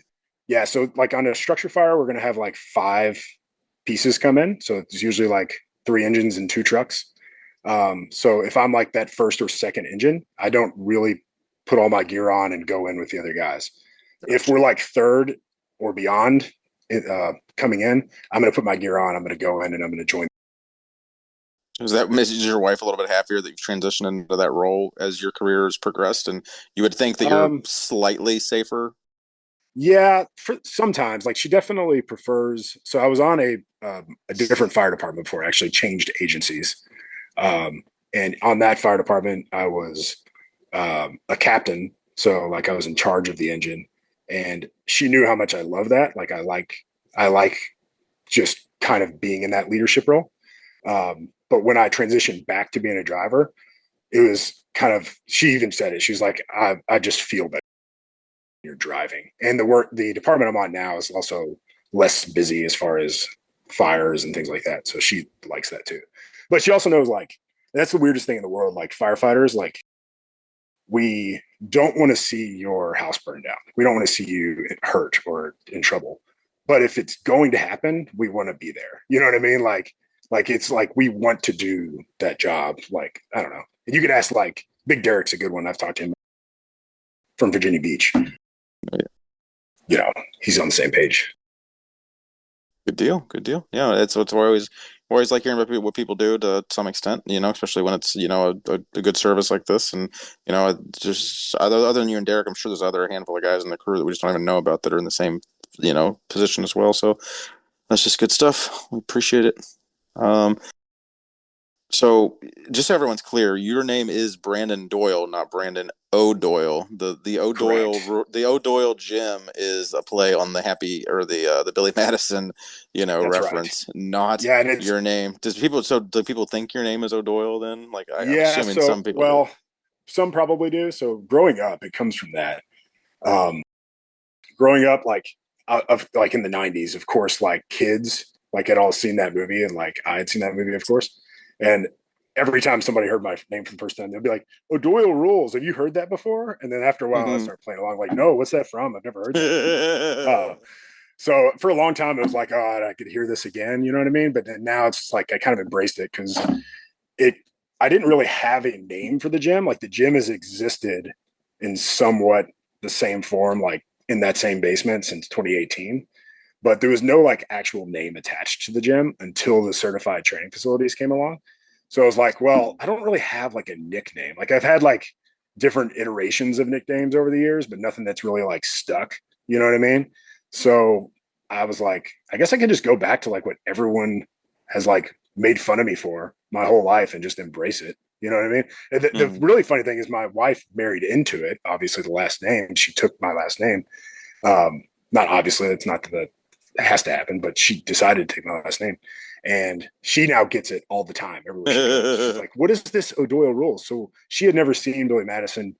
Oh, okay. Uh, Have you and made we a have you guys watched it since then at so least? this trip, because I kind of anticipated this question come up, I was hoping to get a story from it. This trip, we tried to watch it, and she fell asleep in like 24 minutes or something. So she still didn't. I think she heard one of the characters say O'Doyle rules, like you know how because there's like a different age group Mhm. O'Doyle in every one of his grades, pretty much. So maybe one day she'll understand why people scream that at her. That's really funny. You got anything, Joey? Yeah, you've got a Massonomics plate. I do, Yeah, yes. that's So definitely worth talking I about. have the Kentucky Massonomics plate. So MSX and NMX on the Mrs. back of that. Mexico, yep. Mhm. Yep. So that's another thing, Keith. You were talking about Yep. doing the U and U, or possibly another I one for yeah, you or I so. was I was looking at them. I don't know. I think it was going to be like $60 up front and then like $30 a year or something. I don't fucking know. We'll see. Supposedly you can also register for plates outside of your state in the United States. So like you could Hmm. go to like I don't know if does somebody already have New Jersey? Like you could go to like a state nearby, register for the MSS NMX. Which now that I say this, maybe everyone's going to rush out and do that. But That'd be really weird to have plates from a different state that I live in. I don't know. but they Because would also how do say people know I was from the biggest state in the Northeast if I But did it that? would be really funny to take it from somebody from that state. I Like I'm not that even would be from really there and I funny. took it from you. That couldn't would be figure out pretty awesome. who. I can't remember who has it in New York. Is it? It's got to be one of the guys in this New York City then, because I know it's not any of my upstate crew I think or Western New York. Scans has the spreadsheet for that. Well, Yeah, Scant's the keeper of the plates. curious if Now, it's did you do that before you joined crew? I did not. No, Okay. I was actually. I don't That'd know be why wild. there was like a chunk of the Discord for like maybe a 2 week period or 1 week period that we're discussing the license plates quite a bit, and it was actually like I had to go to the like DMV anyways to like register re-register my vehicle for the year. So in my license plates, so I was like, I may as well just like see if it's available. So there was like a little inquiry thing where they can like type it in their little system and tell me. And I think it was like a $25 charge in Oh, Kentucky. So geez. I was like, it's worth it. Like just do it. So it's kind of nice. Yeah, it's like $200 here in Oh, is it really? Ontario. Yeah, Wow. it's ridiculous. It's the only reason I haven't done it yet. But I do need to buy a new car. Coming probably in the next 2 or 3 months. You just got that one paid off. No, I know, but To your but surprise. then my wife also just got Uh, her license. so you're talking about having a second car, not necessarily getting rid of that one, then, No, or no, just no, getting no. Yeah, something she's adding a more second comfortable with. car. Okay, She'll I take was like, this one. I'm likely going to buy something smaller, that more makes gas more friendly, sense. because I drive way more than she does because I work. She's a stay-at-home mom. No. So I'm putting it out there. Somebody's going to beat me to it, but the Ontario Massonomics plate's probably coming very Ah, soon. Yeah. Because I think ours is only a one-time charge. It's weird that you have to pay a subscription in New York to have that's vanity how ours is. plates. It's one time. Yeah. And Yeah. my Hmm. vehicle's like that it's on is on a 1998 Land Rover Discovery. So like everything's cheaper for that also for some reason, like because Mm. there's so much age on the vehicle. It's like it's registered like as a vehicle that's only driven every once in a while. You know what I mean? So like It's your daily, but it's a vintage vehicle, so it's you pay lower yeah, insurance and shit I probably. actually don't. I drive it maybe once a week, maybe. Like if Oh, that. that's So true because you're only working like when you go in for a shift, it's like you right, go to work, and you go to work 2 days a week and basically, it's right? actually, and I have a different pickup truck that I drive more often than that. Ah, So, okay. but it's definitely on the cooler vehicle at least. Like it's my, I used to call it my camping. So I would go camping in that. Well, Which one did you? Yep, have I it. apologize. I'm eating on the podcast. I'm pulling the Keith and eating a meat stick Mate, here. they're pepperettes. It's a pepperette. This one's made of kangaroo. Oh, that's Ooh, sad. is it the pouch? I don't know what part it is. It's probably just ground kangaroo Why would tail. you eat the? That's the pouches would be like it'd be like Yeah, that eating would a be fucking it'd be gross. like eating your fucking scrotum. It's just the rolled up What pouch. no. Well, yeah, their pouch would be scrotum adjacent, like the texture, Anyway, yeah. like it's the bat wang. I'm a big fan of game meats. I just love Mm. these exotic meat pepperettes. So that's why I keep muting and unmuting. What's the Uh, most exotic meat you've had? Sorry, I know that's not time for my question. no, hell So no. you're No, please put that out there. I used to keep a list. This might offend some vegetarians if there's any listening. But I firmly believe that if you're going to eat one, you have to eat them all. Okay. You can't be like, no, this one's different. This one's cute. My only rule is octopus. I don't eat octopus. And that is out of mad respect for those smart little weirdos. Um, what is the weirdest thing I've had? I've had crocodile. I've had alligator. I've had kangaroo. The only thing I've never eaten snake, which is weird. You think that would be readily available? Yeah, Um, I've ra- had snake ratoli hot dog.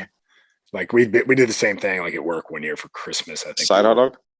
yes, there's a side snake hot dog. Pocket hot dog. We Yeah. ordered these like 10 Just variety for Nate. pack hot dogs, like they were made out of different meats. Interesting. So one thing that I've always thought about this, like dog, like I would. This sounds bad. If I was in a country that ate dog and Yeah. the dog was already prepared, like I feel like I would eat it, but I would never tell anyone. You know what I mean? Like because I feel like I people are think gonna. That's fair. That's think you fair. just did. Like I've never. By the way, I just got back from. No, I'm just kidding. Yeah, I've that's never what they had. do in Wisconsin, right? I've never had cat or dog. If you had a cat, I'd fucking I've never had talk to you again. horse. Like I've had horse. That horse. Yeah, that's on the table. What is the most exotic thing I think I've ever eaten? I've had muskox. Yep, that's on the table. I've had caribou. You say horse muskox? Yeah. No, Keith, not everything is related to dicks. I don't know what a Calm muskox down. is. I don't know So what a a muskox is a geez. I can picture one, but I don't think I can describe it. platypus adjacent. It's Yeah, okay. no, it's not. It's more water buffalo adjacent, but like furry. No, That's a good question. I think I'd have to like go and sit down and write down. I think you should do the list as a tier list, also, like as you go. And they all taste the same at some point, Yeah, that's true. right? Yeah. Like this is a they're all the pepperette. same blanks. This is a pepperette, so it's going to taste the same as. And it's not necessarily true because I think I've had the same company, and I ate rabbit, and they were awful. Like they were just chewy and weird. Greasy, probably. So it's probably like how they seasoned and prepared it. Yeah, and rabbit in general is bad. Yeah. I think if I'm going to put that out there, rabbit in general is bad. So yeah, I definitely think muskox would probably be the one that I would say was the hardest to get and the weirdest. And there's a place up in called Owen Sound, Ontario. I don't know if it still exists. It was called the Roadkill Cafe. And that was their thing. They brought in weird meats. And I remember being probably, I would say 14 or 15. And my dad took me there. And I was just like, you can eat these things? So that's where I tried caribou. That's where I tried alligator for the first time. That's where I tried the muskox. I think I ordered the muskox stir fry. But it's all meat. So at some point it all starts to taste the same. Except for alligator. Alligator is salty chicken. There is no way around that. You can't get around it. It is chicken that tastes too salty. Every time I've ever eaten it. Keith, stay awake. Let me know when we get back to the guest. He asked me a question. I know. What's the weirdest animal you've ever eaten? Keith or me? Both. Okay. Be you. I don't have an answer. Bison. Bison? Yeah, that's as exotic as I've ever gotten. Yeah, I think it's funny. Like even the exotic animals, like at least the ones that are readily available that you can, receive in the States, there's only like 10 or 12 of them. You know what I mean? That are even like that wild. Mm-hmm. So like that variety pack of sausages we ordered at the firehouse that one year for Christmas would be included in that. Like when somebody was like, "Hey, we're gonna have exotic meats for Christmas," I thought we were gonna get like a tiger hot dog and like you know what I mean, like jaguar paws and like just like the wildest stuff you could think of. But it was like the same stuff. It was like kangaroo, Yeah. gator, bison, all those kind of things, like stuff that's not at your typical restaurant. We also have a restaurant called Game in Louisville, Kentucky, and they kind of do the same thing. Like they have like exotic meats, and you can actually order like certain things like seared. So I think that would probably be the way to do it. Like if you want to Yeah. actually taste the meat for Like what as it a is. steak, right? Right. The Yeah. So I think ground is ground. correct. Yeah. Right. So Oh, I've had bear. Did I include I that? I've had bear. had tiger No. meat. That's exotic, right? You've had tiger No. meat? It's a yeah. In Sioux Falls. Okay, got you. Like the Midwestern tiger meat. Yeah, I got yeah, you. yeah. I was like, It's a you've had joke. real tiger meat? I mean, it's as real as I was like, Tron let's say, made I it. think you're going to be on a list somewhere. Yeah, that sounds illegal as shit. Hey, Yeah. Tanner and Tron bought it. I didn't do it. I just consumed it. No, that's just that's funny. Who's beeping? Not I. It's me. Hopefully not. You beeper. All right, Brandon, I got one for you here. Okay. Kind of, or shit, where did I lose it? Hold on, give me a sec. All right, there we go. So one of your buddies had written as one of your, well, under your hobbies, basically, it's just like, I'm just going to read it verbatim because it kind of can segue into you responding. So the importance of strength training in emergency services and why not staying strong is a betrayal of one's oath. Is that something you firmly believe in, I'm assuming? And it's kind of calling out all your buddies that kind of let themselves go once they've been on the job? Yeah, so it is a daily thing that at work, you know what I mean? So our shift works from we get in to work at 7 a.m. I mean, if you're a piece of crap, you get there at 7 a.m. If you are a good fireman, you get there at 6:15, 6:30, relieve the guy ahead of you. So you work there from 7 a.m. in the morning till 7 a.m. the next day. In that 24-hour period, we might go on 8 calls, 10 calls at the most, right? And so, and each call is going to average anywhere between 5 minutes, like we're going to get canceled as soon as we roll out the door, to at most, if it's a structure fire, which happens twice a month, we're going to be there for 4. So on average, we have about 20 hours of that day to do with what we want. If you take 8 hours away from that, you know what I mean? That's 12 hours to now do with whatever you want. Like it's like you're at home. You know what I mean? Like, and we have a fully kitted out gym. It has all Rogue stuff. We have functional trainers. We have leg press machine. We have, 1,500 pounds of plates and dumbbells that go up to 120s. So like, that's my biggest thing, especially when we have a new guy come in the door. I'm like, don't be that piece of shit. Like it doesn't like do your job. Like that's the one thing. And I think hopefully you guys as tax paying citizens in respective countries that you live in, you expect that if you call for your house being on fire, that you're going to have some like at least somewhat strong dudes or females, strong people coming who are in shape, like who know what to do. Right. So sorry, I get very passionate about this because I preach you this should. like Absolutely. I preach it every third day when I'm at work. And it sounds really corny, like the whole like remember your oath thing. Like it is really stupid. It's really corny, but it also sticks in people's heads. You know what I mean? Because and I'm a little bit more blunt at work. I'm like, don't be a piece of shit. You know what I mean? Like, do your job. Like, and it's also that kind of like that blue collar tradition, anyways. Like, you're expected to be called out. Like if you're doing bad. You know what I mean? Like, and not that I think in other jobs they do it just in a nicer way. But like at my job, it's like you're doing pretty shitty. Like you need to do better. You know what I mean? You're fat. Like, so it's just kind of the culture we work. So but yeah, I'm not sure who wrote that down. I could probably guess. I can when we're over, remind me because now I have a way to like just send you a link to everything submitted and by who. Cool. Just remind me to do that in the next couple of days because I'm not going to do it tonight. Yeah, I don't blame you. But yeah, thanks, Nate, for making my new website significantly easier to do everything. Basically, good old Nate GPT or Tom. All right. I'm assuming you had to play football in high school, right? You would basically have the look of a tight end. So no, Oh, I geez. did not. I played. That's a football position, not a bedroom position, Joe. Uh-huh. Uh-huh. So I went to a small private school, and I graduated with, I think there was 26 of us in my graduating Jesus. class. So just as far as like the resources of the school, we didn't Yeah. have the resources No, to that makes sense. have a football team. We had a basketball team. I played on that through my freshman year of high school. But then at that point, it was kind of like, I'm not really good. I'm just kind of awkward and sitting on the bench every Just game. gonna be So, the tall third string center. yeah, exactly. Yeah. And yeah, I mean, I could count on one hand how many baskets I made. So,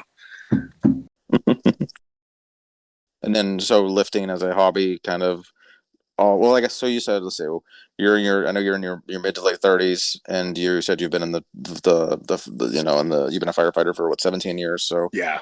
basically since you were a baby like so that's wild so you got into that like in your early 20s then right or even Yeah. So I was 20 years old when oh I damn got hired. And I actually, before that, I started as a volunteer firefighter. So when I okay was basically like right around my 18, came involved.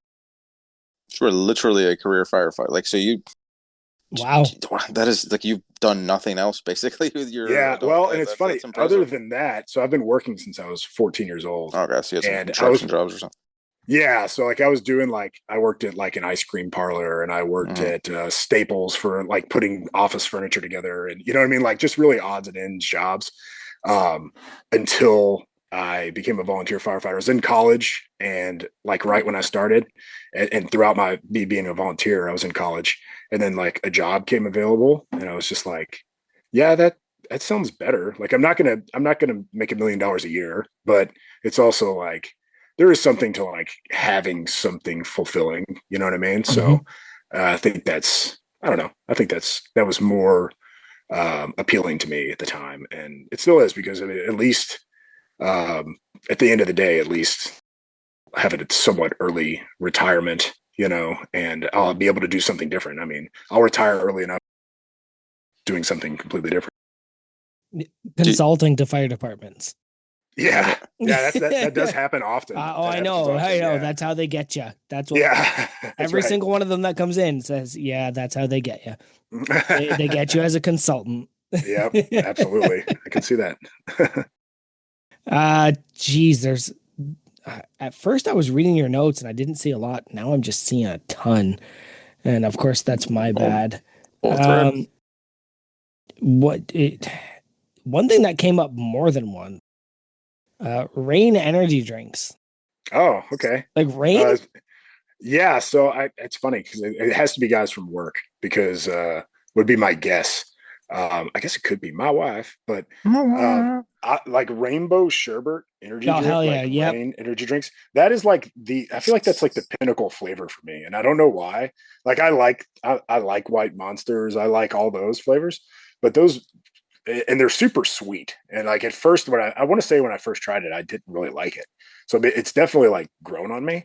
Yep. But now you know, Emily will just like leave those stocked in the fridge and like on the way to work, I'll just grab one. So people see me every day with one, and that's probably why it's come up so much. Interesting. Have you tried the Ghost Arnold Palmer, the lemonade iced tea mix? I have not. How is that? Damn. I hate iced tea. It's just one of those things. I've always Boo. hated it. Yeah, yeah, I know. I I, know. I drink a lot of tea. And actually one of the funniest things that ever happened was I was filling my water at Costco and somebody was like, "Oh, are you going to steal some iced tea while you're doing it?" And I was like, "I'd be so fucking mad if any iced tea made its way into my water right now. Like I'd be Tainted so bottle. mad." Yeah. You're okay with urinal piss, but not iced tea. Oh, I never answered that question. Oh, that's true. And but um yeah, that drink is incredible. I'll put that on It the list for sure. Yeah. yeah. Nice. I'll have to I keep an eye I on for that. I preach the Bubblicious. I preach the all the other ghosts. Bucked Up is making their way. Geez, Bucked Up is decided they're going to do every flavor under the earth. I've never tried bucked. I've had their pre-workout, Yeah, the powder form, but I've never tried like a. and they put deer antler velvet in their pre-workout down there in the Oh, states. Up here in in Canada, they don't. Isn't that wouldn't that like make you piss hot in certain tests? Because wasn't there a whole thing where like Ray Lewis like got like one of the things the NFL started testing for was like fucking deer velvet in Yep. people's urine and stuff. So Yeah. like I'd think that would be bad Yeah. for any. Well, it's a good thing I'm not competing tested. Yeah. But yeah, their energy drinks are 300 milligrams too, which is Yes, and so so it is much. super Yeah, I high. drank half one Yeah. of those. Jesus Christ. Yeah, Yeah. so I'll drink like, and that's kind of like I kind of look at my like daily intake of caffeine. Mm. And before I drank energy drinks, I had an entire pot of coffee.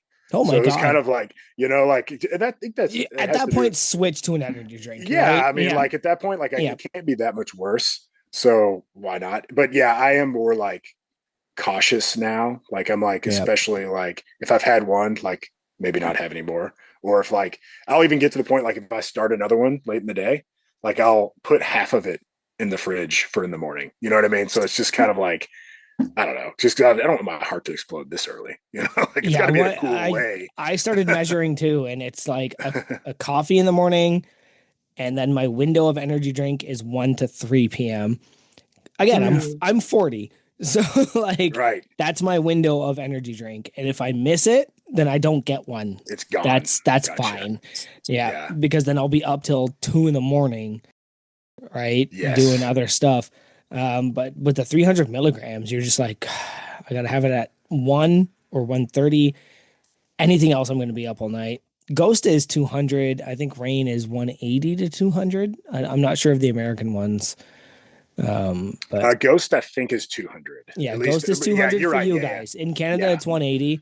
Okay. We have rules against But I anything think over Monster's 180. only like 160 or something. Yeah, Yeah, it's closer to it's States. 150-ish. Or I yeah, know I try not to do more than 150 in a sitting.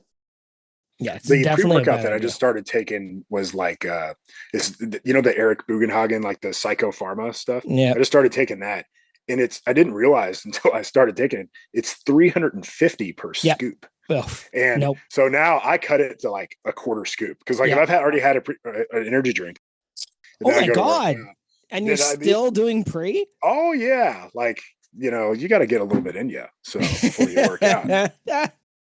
I when I did the bucked up order that I did, I ordered the non-stim pre, Oh yeah, right? So I'm okay with that, but even I still only do like a 3/4 scoop because oh yeah, the beta alanines. I don't like the tingles. I appreciate the okay, tingles. right. Yeah, Like, I can't do them. thank Oh, you for being here, if you but time I it don't wrong, like them. Yeah. that happens often at work. We'll take our pre-workout and then we will get called to do something. Oh So, no. and it's like it's never like you get that like cool structure fire then where you need the extra adrenaline. It Yeah. is always like you got to pick grandma up out of bed or something, Yeah. which we're never complaining about And doing you're that. just But when vibrating. your face is on fire, you know what I mean? Like that's like the last thing you want to do is Yeah. just be nice to this sweet old lady. I need to But curl grandma to yeah, get exactly. these tingles out. Yeah. Oh geez. Big comic book guy? Yeah, so I grew up like pre comic book movies and things like that. I guess the Tobey Maguire Spider-Man early 2000s, Yeah, and it's like that '01 or was something. I was in high yeah, school. and I'd already had a fairly decent amount of Spider-Man comic books at the time, and I do remember watching like the values like shoot up in those comic books, and that was like the first time I'm like, I should probably like put these in a box. You know what I mean? Like, I also before that was into like collecting like sports cards really big in the Mm. 90s, at least where I live, like basketball cards, and I'm sure you all remember like Pogs Oh yeah. and yeah, so like I had like a Pog and collection and but yeah, the comic books. I don't actively buy comic books anymore, but I also am not like ready to let them go. I Mhm. probably have a couple thousand, just kind of like Jesus. stored away. Like, and Have not you all of checked on them are, yeah, like not no, all like of because them are like I know valuable. people that like have stored stuff like in their childhood home and it just like wasn't in a like weatherproof thing and then just like being in a 1,000-degree attic for 10 years and it's just like Right. destroyed. Yeah, Have you like they're definitely like so I've revisited that hobby in a way of at least to like preserve those things Mhm. smart? and like so like they're all in like proper storage boxes with like the proper moisture Nice. whatever those tablets are that collectible Yeah, yeah, shit and yeah. stuff like that. So Are they're you in a holding? safe spot, but I'm just kind of like Are, holding them onto them like an investment.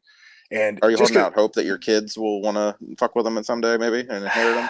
yeah, possibly. Like it's more too that like it could just be that it's the rainy day fund. Like you never know what Yeah. happens in your life, and maybe they're not worth that much, but maybe I'll have to sell them one day, and they'll be worth more to me then than anything. So Well, I'm gonna have to pull mine out. I still have the Crow first 10. I think the oh, only one that's I'm cool. missing is number 2, and I couldn't find it. I went to multiple comic book Oh yeah, conventions trying to find number 2 or whatever yeah, one I don't have, and you just can't. yeah, and like people don't want to get rid of stuff like that, and Yeah, like especially like those movies or those comic books that like they have movies like new movies coming out. Like yeah, people are gonna hold on to them yeah, until like that's done. Like because it's such a big part of like pop culture nowadays. But yeah. I've got Spider-Man 2099. I've got the re-release of the first one as well somewhere. Fuck, I'm where am I surprised find they've those? never made like a movie of those because those were the comics themselves were.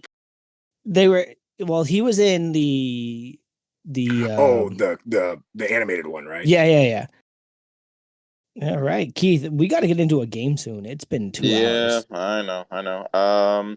I was having So fun. I'm sorry. no, well, I think yeah, our general topics, we all were kind of enjoyed that. I'll hit you with an FMK, and then we can kind of circle back to anything that jumps out at us. I just Love now it. actually got to some embarrassing stories that we probably got to talk about. So, all right, FMK. I'm gonna go with firefighting movies. I'm sure you're familiar with these, since you spend 20 hours a day sitting on your ass. You ought to be able to watch some firefighting movies, right? That's right. So you got a FMK. I'm sure you're familiar with that game. So, Backdraft, Only the Brave, Ladder 49. Oh, okay. This is good. Um, so out of those three movies, there's one that I think is pretty excellent. There's one that I think, and then the other two like are good for their own reasons. All right, so I'll say that. So let's start with F.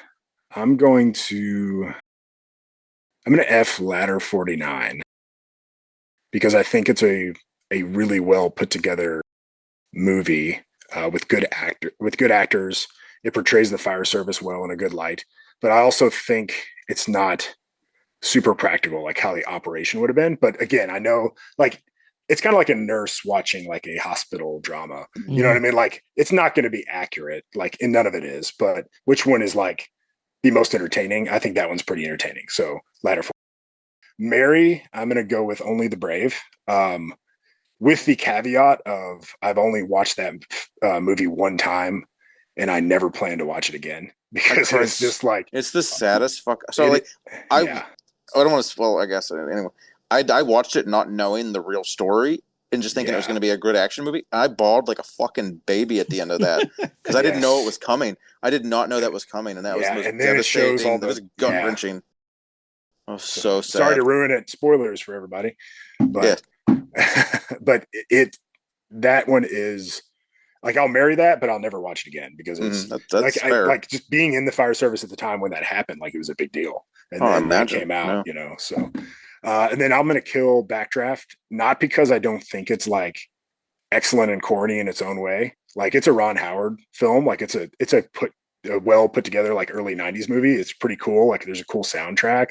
Like there's montages, like all that early 90s stuff. But I'm gonna kill it because I've seen it a ton of times, and B, it is just incredibly corny. So I'm gonna kill that one. But that was a good FMK. It was really good. Good answer. Would you say there is a better alternative? Like, what is your? Is there? Am I missing a firefighter movie that should have been on that list? Tacoma FD. Yeah, so Tacoma FD is really funny. And it's funny, like you could I think you could put them in space. Like, you know what I mean? Like The them on Broken a Lizard, like space they would, shuttle. yeah. Yeah. And it would be funny. So I don't know if it's funny because or in spite of it being in, you know what I mean? In the fire service. But yeah, I'm going to go with that's like the ultimate firefighter culture too. Like it is true. Like we play pranks on each other all day. We mess around, like that is the tradition in the fire service. So and that's by design. Like it makes us all closer and all better performing at our jobs, and it builds trust and all that other stuff. So Part of me Yeah. So, has always wished that that was like what it's really like because it oh seems yeah, so fun and so, cohesive. yeah. So in good firehouses, you will see people together. Like the worst thing they did in the fire service, I think, and this, sorry, I know this isn't a firefighting podcast, but the worst thing they did was they started building dorm rooms separate. And a lot of times now it makes sense just, having male and females, having all this other stuff. Like it makes sense having separate dorm rooms. But back when everybody was in the same room, so you had no choice but to be around these people. Mm. So that just built that extra camaraderie. Like people give you shit for being on your phone all the time, or they'd give you shit like when you're not training or working out. And, so I think that just goes a long way. Just like the Greeks. There you go. Oh, that joke's somebody's gonna nail that and call me out in the Discord then, and it'll be worth it. Mount Rushmore time. Okay. Now, there's a lot of good ones here, so I might do two. Okay. Um, this one's gonna hurt some feelings. Your Mount Rushmore of crew home gyms. Yeah. So I wrote this one, I remember. Mm-hmm. And at the time I was consuming a lot of, I actually took the certified training facility map and I went through and kind of like cross-referenced them with some Instagram followers I have. And I was like, man, which gym, like I must have had like a free afternoon or something because I spent too much time on this. Which gym would I prefer to work out in? Or, that sets my training style, which is more powerlifting style, but I also do, I still like the occasional like bro workout, you know what I mean? Where I just go get a pump and so I'm not like against machines by any means, but I don't have the space for machines. I don't have Mm-hmm. that kind of thing. So, um, I have somewhat prepared for this. I will say it's not what I thought it was going to be. Like, because I thought I was just going to go for just the aesthetics, whereas now it's kind of like, no, maybe it is like a certain style. So Mount Rushmore, I'm going to go with first of all, Big Robo's gym. Yeah. Hell That's one. yeah. Yep. So Well, as far in what's its that, current Keith? status, in his current status, because I think he's put like 15 grand in it in the last like 6 months. So Yeah, like, honestly, you don't that's want to true. lift on his ethos rack that he just sold Yeah, a couple months ago, but now he's yeah. got like a It's fucking a oh, and rogue, this, that, he and the just other got with a 74 cables on it. yes, and it's funny because like I want to qualify this that every gym I've ever seen on the certified training facility, I would be happy to work out in. Like I haven't seen a bad one yet. You know what I mean? That I'm like, oh, that's a piece of shit. I wouldn't work out there. That's But mine. Mine's the piece of shit. no, like even that, like I can find value in a barbell and plates. You know what I mean? So Yeah. it's like this is just, there's a lot of stuff I'm not going to spend a crazy amount of money on. Like I have a Titan power rack. You know what I mean? Just because it's like I can't tell the difference between Chinese steel and American steel personally. So, there is something to buy in America. I get that, or buying it from Canada or North America or wherever. But Yeah. so Robo's gym. Then I'm going to kind of flip it on its ear a little bit. I am going to go Perfect Little Sweetie's gym Yep. just for that change in aesthetics, something different. I like the unique things on the wall, especially a lot of that is very specific to his Midwestern town. Like, you know what I mean? Like there's sports teams memorabilia from Sioux Falls or from, wherever. So we're going to give that to him. That's a horse cock and gym for sure. Yes. Yes, So absolutely. Got the best and, louvered windows I've ever seen. yeah. The next one I'm going to do, because I couldn't actually choose between these two at first, and that was between No Way Jose and Basement Brandon, just because this is like, I feel like I don't want to pick both of them because it's like, they're both so incredibly nice. And like, even if I had that money, I just, a lot of it, I'm sure they got for different reasons, but I'm going to go ahead and go No Way Jose just for the fact that he has that full Eleiko powerlifting setup and he has all of those Prime Fitness machines. So, I mean, it's a pretty crazy gym. How many square foot is your gym, Keith? Because that was another thing. 700 square foot, give or How take. many oranges fit in your gym? Oh. 7 feet at 700 square feet. Someone can do that math. So let's go because I was debating. I actually had the no wine cellar. I don't have to be on the list. I know. Mine's I'm only actually good gonna. if you like training with people, And so, Yeah, I mean that's true. uh, Um. All right, I'm gonna go last choice. I'm gonna go with Hogan's Gym. Okay. it's a good one. Yeah. And I just really like. I like how he has everything in there, just like in perfect spots. I don't know, and I'm sure a lot of these people do. I just haven't seen their gyms as much, but everything has its place, and I think that's really cool. Honorable mention, we'll do Kevin because I watched his video today, and the Dilf Dungeon and the No Wine Cellar. Those are all Nice. honorable mentions. Hogan's Gym is like surprisingly like it is a legit 1 star girl. It is when I walked into it with like he makes it look a lot bigger on video than it really is if but it's and they can comfortably get 3 people in there, but it's so surprisingly it's like not a lot of square footage. Well, maybe one day we'll get a tour of some of those other gyms. Yeah. Yeah. Okay. Yeah. Oh, I got to do I've a couple. What do you got? No, I thought this one was really funny considering your line of work. And if you don't have an answer, just whoever put this in, make sure you give them shit. Okay. Mount Rushmore of serial killers. Oh, okay. And I want to know Yeah. why. Oh, Why? it's because I'm a serial. I'm just kidding. No. It is. It's one of yeah. those things that The like Louisville Slugger.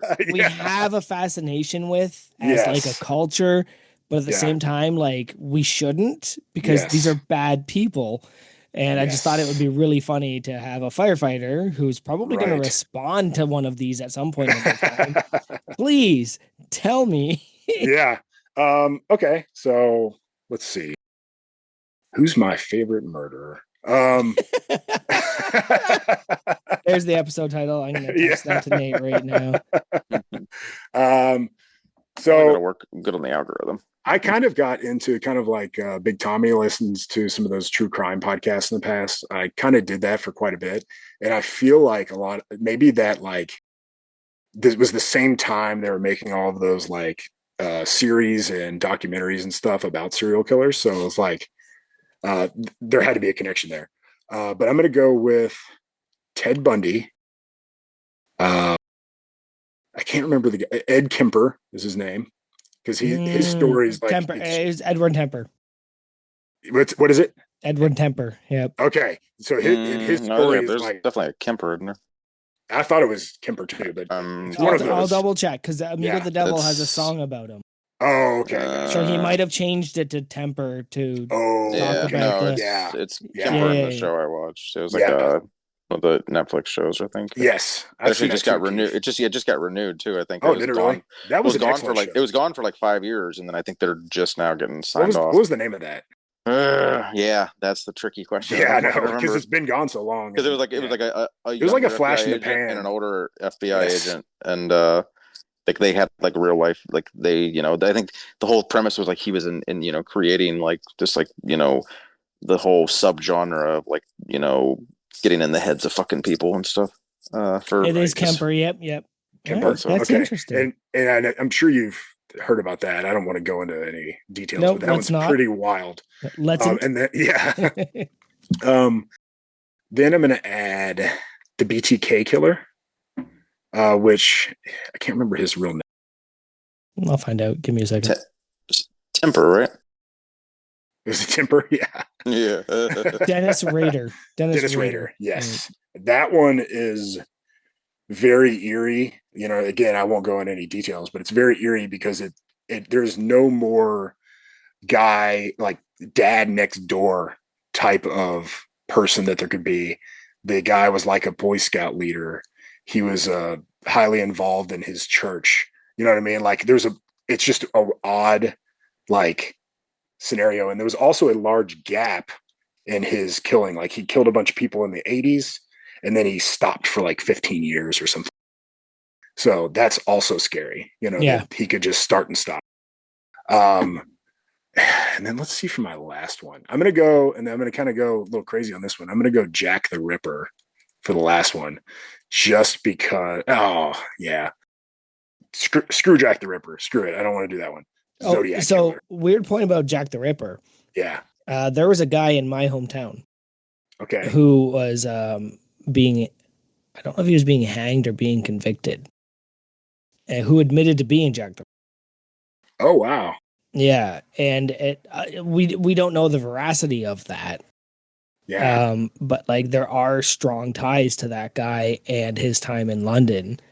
That there was a chance that Jack the Ripper was killed here in my city. Oh wow. Yeah, That's pretty cool. yeah, it's wild. It's wild. So he might be on your list now. But I'm gonna change that. Can I do that? Do I have Go my ahead. druthers to change it? I'm gonna change Always. it to the Zodiac Killer. Of course, of course. Just I think the Zodiac Killer, it's still like an open investigation, and I think that's super cool after all these years. And yeah, and that the movie, the Zodiac movie, is actually pretty excellent. So, would you rate Really? that, Keith? Have you seen that? Probably a 6 or so. I mean, yes, I think I watched like 3 of them in like the same couple years because there was a couple of shitty like lower budget ones, and then Okay. I think there was a Jake Gyllenhaal. I think was Yeah, like that one. the main. It's like Robert Downey Jr.'s in it. Yeah, it was probably a 7, which is a good rating. Yeah, it's like an Fuck. 11 No. for you. Yeah, basically. All right, I think I want to do a couple other things, and we can get into unpaid or underrated. But just because a couple things kind of won't fit into unpaid or underrated, so I want to just touch on them first. So, what is the story? Did you rip your calf as a kid, and it's something to do with a scar or something with initials? There's a whole story there that someone submitted. Oh yeah, does that make sense to you? Yeah, that does make sense. So I was 13 years old, and I was on my BMX bike, and I was with my buddy Chris. We're riding through our neighborhood, and we were just like jolting on our bikes as fast as we can go. And all I remember then is I woke up, and Chris is like crying over me, and I looked down, and I could see the bone in my left leg, like basically like my tibia, when I looked down. And I just remember thinking, man, my bone in my leg is so white. Like it's such like a clean white color. You and you fucking firefighters and breaking bones. What the shit? Yeah. Well, he didn't break the bone. I didn't he actually took the muscle from the bone. Exactly. So it was actually like not necessarily my calf, but like more like the front of my leg, and then a little bit tibialis. What do you call that? Yes. Yeah, it's like your tibialis muscle. I Tibia. guess. There's no muscles there.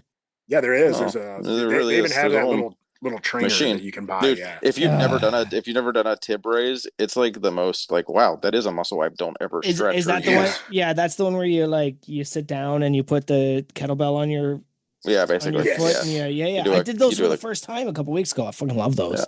They really help my also ankle mobility. they strengthen your ankles and your knees quite a bit too. Yeah. I have one. You can literally just lay in bed and kind of just bring your toes up and kind of hold it. It almost replicates it to like a body weight version. I should use that as an excuse of why I can't squat 600 pounds yet. I mean, if I was 6'4", 275 and all fucking, built like a brick shit house, I could probably squat 600. You could for sure. I could squat 600 if I was stronger. It's easy. Yep. You just got to try harder. You just got to do it. You just got to try someone else's hardest, right? So either way, that was the first time I ever rode in an ambulance. So there you go. Was to go to the little children's trauma center and get sewn. And there is one thing you and I share, and I'm not sure your level of this. You're really good at naming actors and actresses and movies they were in. Usually. Now, yeah, I'm fairly convinced it's because I have autism. But I can hear somebody in like a cartoon or a movie and go, I know that guy. He was in, and then I'll have to pull out my phone and IMDb it. Yeah, I can do the same. Yeah. That's wild. Yeah. And my wife. So it happens a lot at work. Like, cause we'll watch, at nighttime, almost to a T. It's rare that we don't watch a movie as a crew together at nighttime. Of course. And when there's a character come on, they're like, that guy looks familiar. And I'll be like, yeah, his name's blah, blah, blah. And they're like, there's no way you know that guy's name.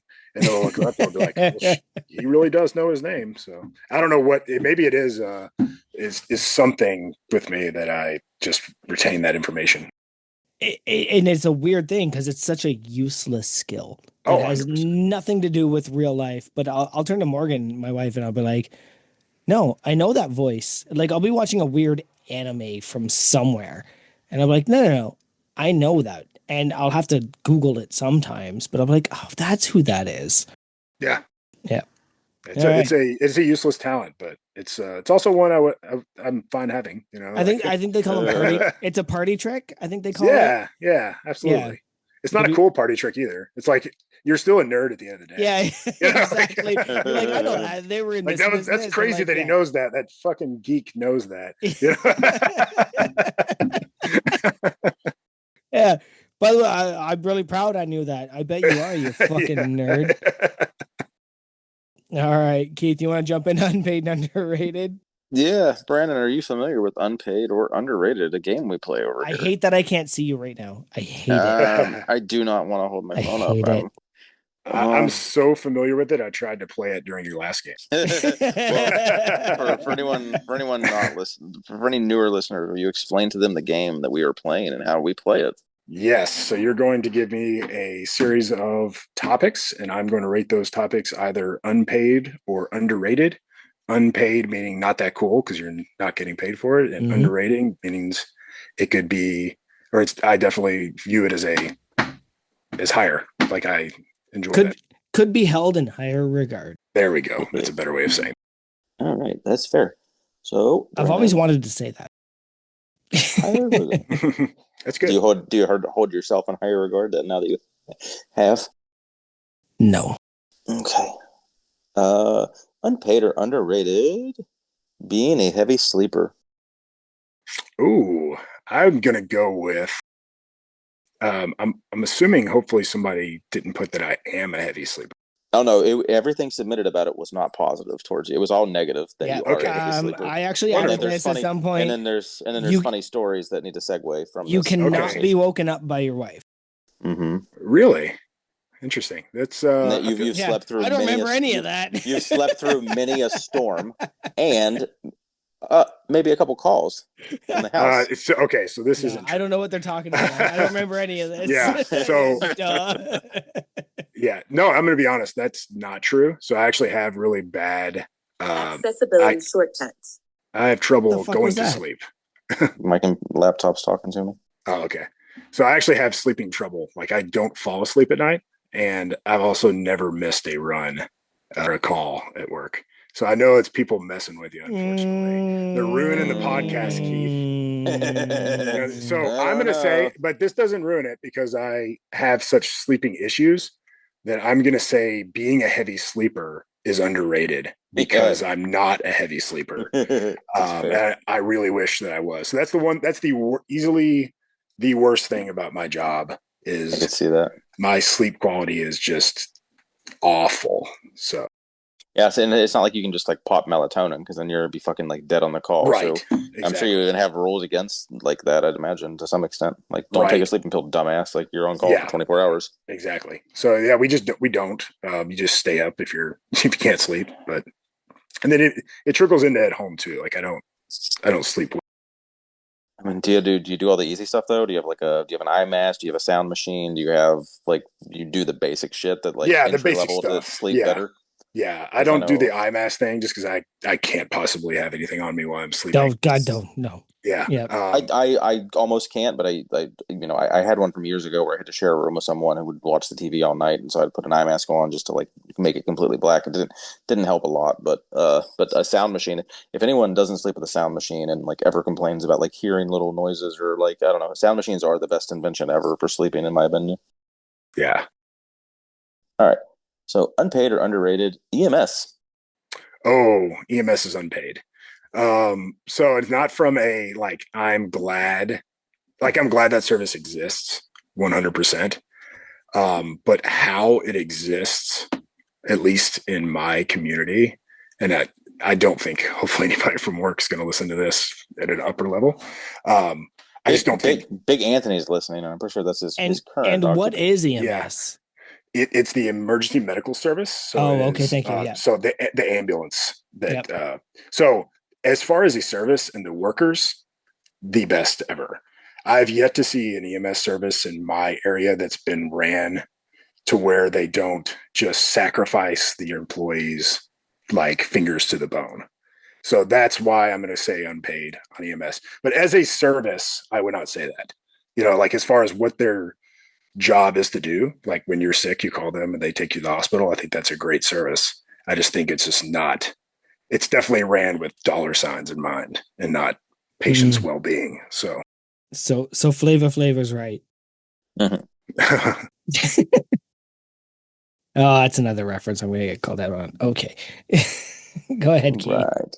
Unpaid or underrated eating out at restaurants. Ooh, I'm gonna say, and a lot of people are going to maybe disagree, but that's okay. Unpaid eating out at restaurants. The things that I consume at home are fairly consistent. I eat like maybe 10 different things, and I can cook them how I like them. Whether that is a ribeye steak or that is a chicken breast or whatever. I know it's going to be consistent and the same every time. Whereas every other time I go to the same restaurant, my meal is going to be completely different. Mm-hmm. And that's not. I'm not going to. It could be anything down to like it just took us longer to get home from the restaurant if it was takeout or whatever. So I would almost always rather save money and eat at home than eat out. So like even on like my birthday, like Emily will be like, "Hey, where do you want to go eat for your birthday?" I'm like, "Just buy a couple steaks for me. I'll cook some steaks." Like that's yeah. So we did have I think a couple people had steak under your hobbies and or this, that, or the other. So you have to eat one steak for the rest of your life. What's the cut? Ooh, that's good.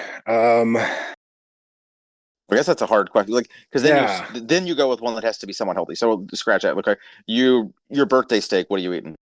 Okay, so birthday steak, I would get like a porterhouse, Okay. like a big, like 30-ounce steak probably, and Nice. which I say I would, not that I ever do, but I'm just saying like if I had my druthers to order anything off the menu for free, then I would get something like that, like a Nice.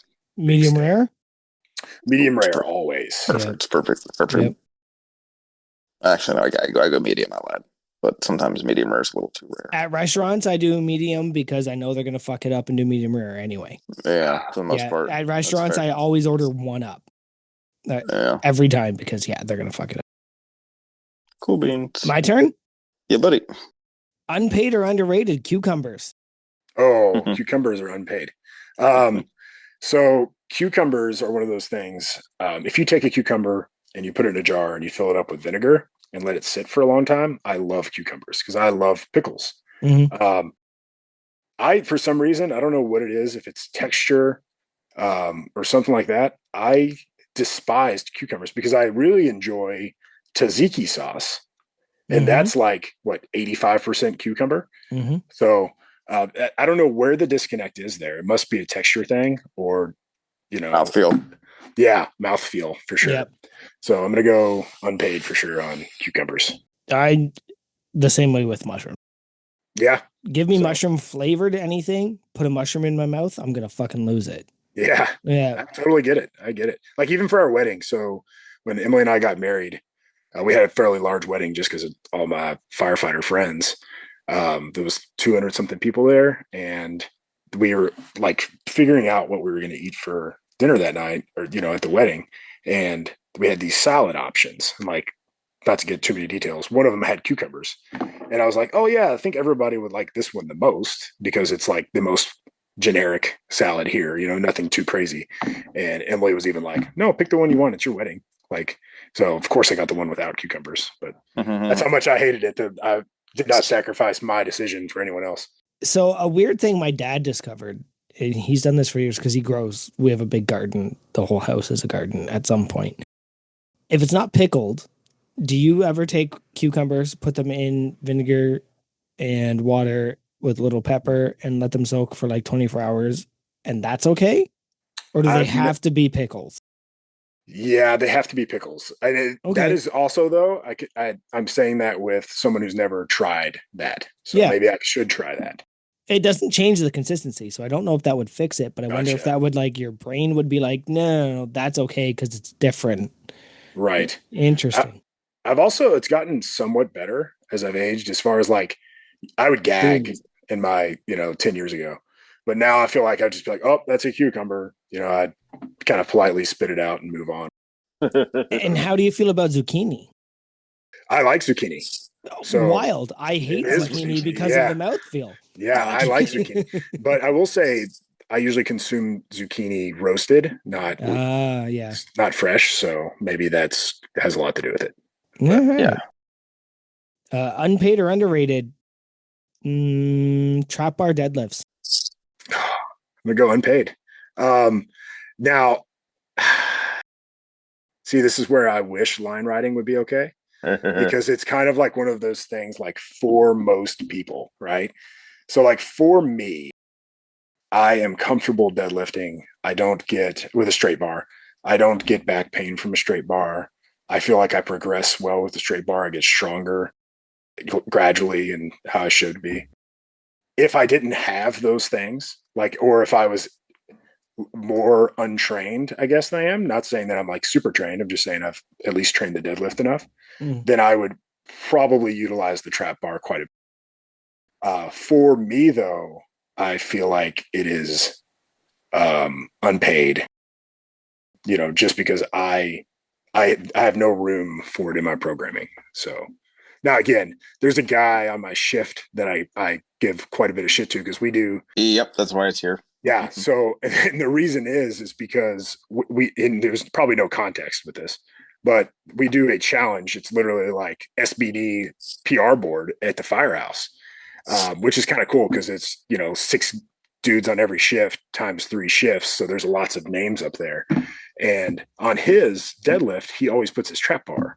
And it's not because that's bullshit. I know. And he uses the high handles too. Like he uses the high handles. I can pull that's a squat. That's a squat at that exactly. Point. Right. I can pull well over 500 pounds on that. Right. So I cannot do that normally. If he had a problem, like for example, like we have some guys at work, they're 60 years old. Like if they're going to use a trap bar and put their 320-pound deadlift max up there, I'm not going to be upset about that because they're like 60 years old. This kid's 25 and he knows how to deadlift with a straight bar. So it's like fucking with you. Yeah, no, he wants to put the higher number up there, So that's why I'm like, nah, man, trap bars suck. So I definitely lay into him a lot harder with the trap bar. But for most people, I'm not going to give any crap to. Yeah, no, I don't count my trap bar as my biggest deadlift. It's like, can I pull 500 pounds on that? Yeah, but I don't have a 500-pound deadlift, so that's stupid. Yeah. He's a dumbass. I maintain to this day that the trap bar is a squat accessory.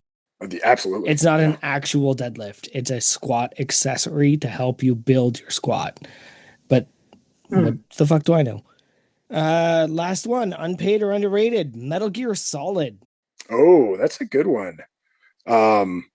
Underrated Metal Gear Solid.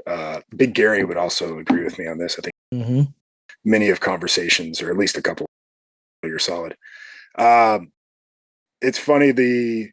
I don't know how common knowledge Metal Gear Solid even is, because I'll bring it up around some friends, and a lot of people have just still never heard of it.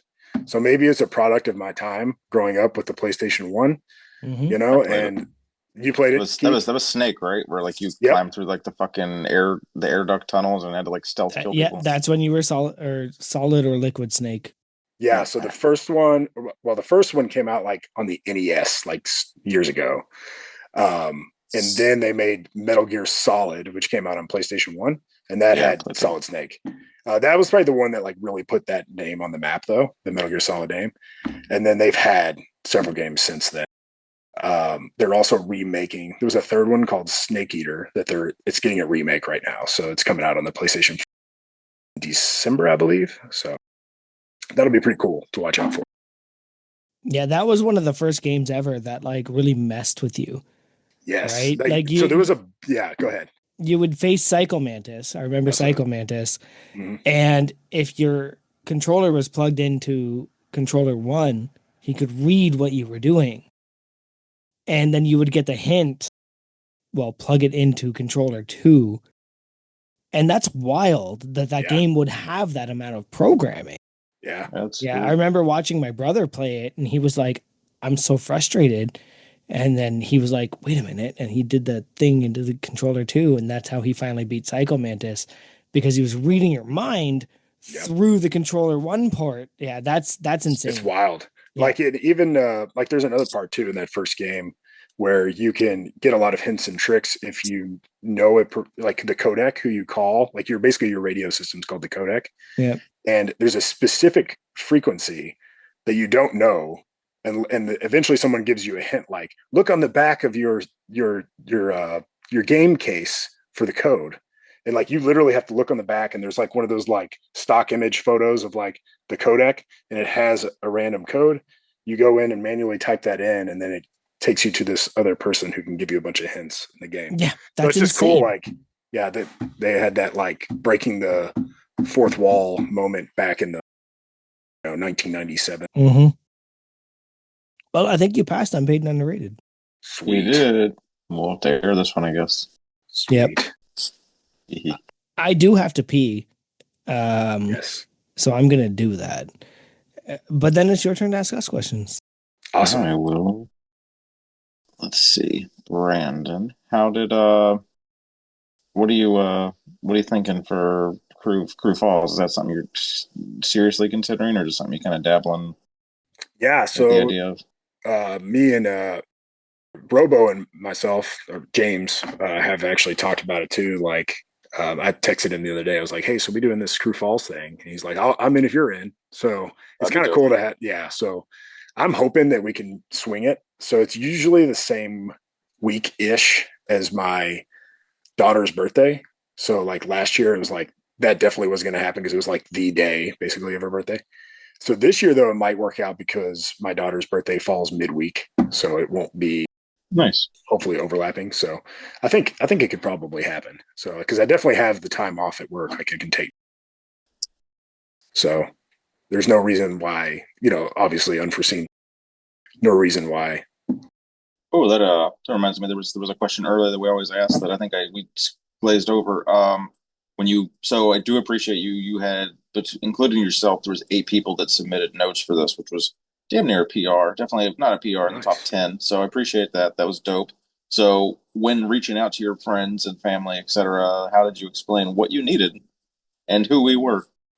Oh, that's good. So I sent out kind of a group text to my crew at work, and it was, of course, it sounds like most of them did not listen because it was like, don't be a shitbag, like be honest. Most of them. I mean, I think other than the sleep, but I don't know.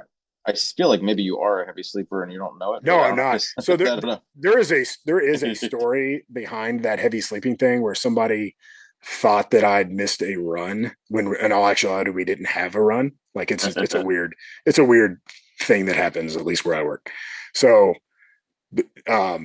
maybe that could be it, but really it's just an ongoing now inside joke, unfortunately, where people say like, oh yeah, Brandon sleeps through runs all the time. You know what I mean? So where in all actuality I don't. So yeah, but that was kind of it. I really tried to harp on the like, not everyone's going to get this if you're not like. And I think they did good for the most part. Like I didn't. That was the one thing, and then that segued into actually being a pre-existing joke, not just like ask him about being gay. Right. Like, that. Like I don't need that. So I keep waiting for y'all to ask me, but you won't. I mean, also we'll ask you. We ask you at Crew Falls. There you go. All right, so yeah, let's round this out with you asking us some stuff, and we'll get everybody to bed. All right. So first question I have is for Joey. Mm-hmm. Okay, so I'm talking about the wrestler, the character Hulk Hogan. Yep. What is your favorite Hulk Hogan moment from wrestling? So not the man, but the wrestler, the character Hulk Hogan. What's your favorite? I'm glad that you asked about that separation. Probably turning to the NWO. Very good. Yeah. So that's also mine. Yeah. So. It was definitely nobody saw it coming. Yeah. There was no way he would turn heel. Yeah. Yeah. That's got to be one of them. And because like Andre the Giant had been body slammed before, that wasn't the first time that ever happened. All of the things that he did, but yeah, that's probably the one, is when he finally walked out and became the third member of the NWO. Do you want to feel really old? Yeah. Like I would think they were doing like a flashback of his life of, he was this age and then show a picture of it. When he did the heel of NWO, like he was like essentially like 2 years older than Joey and I.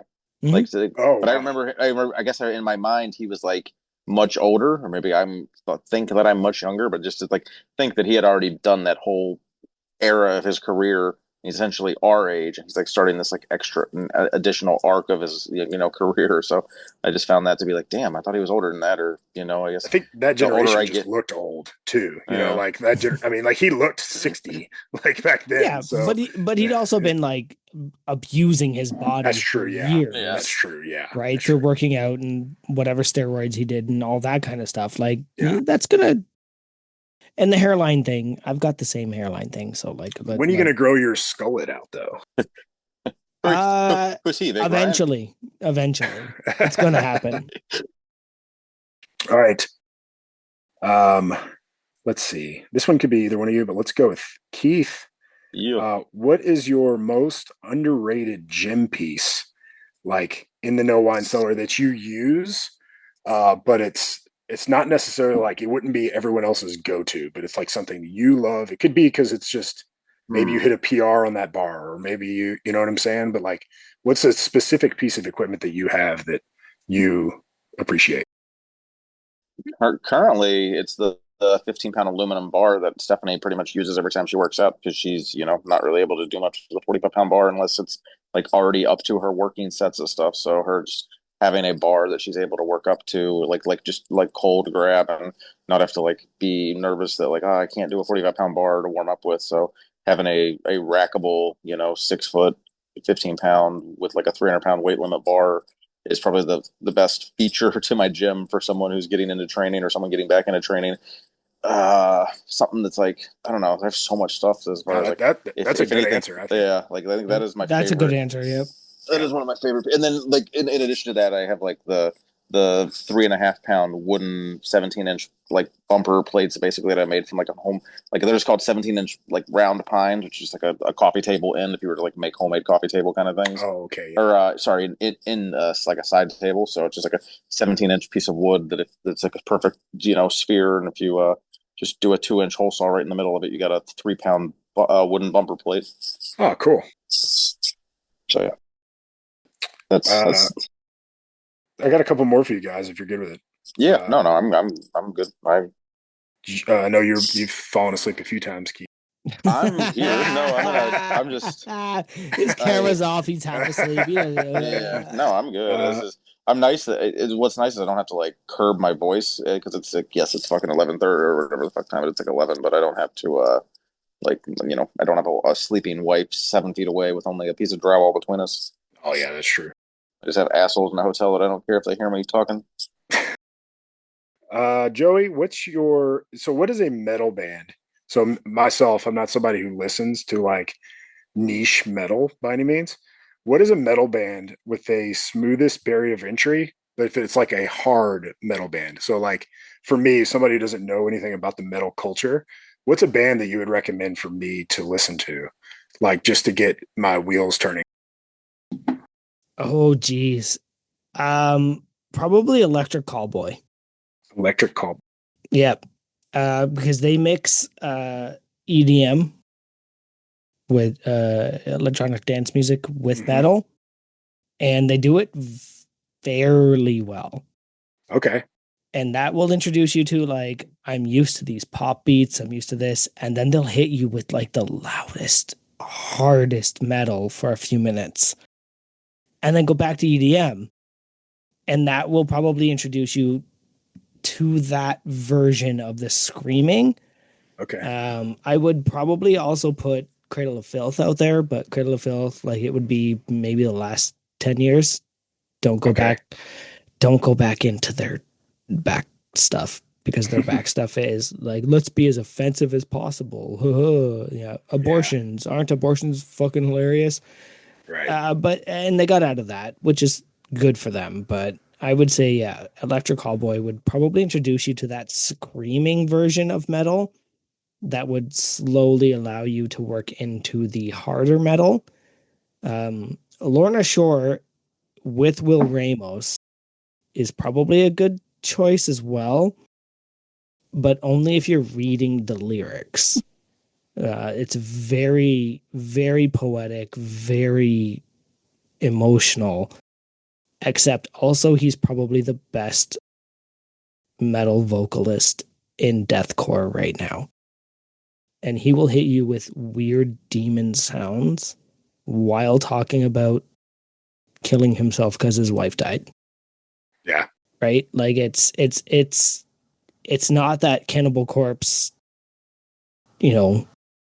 offensive stuff. Right.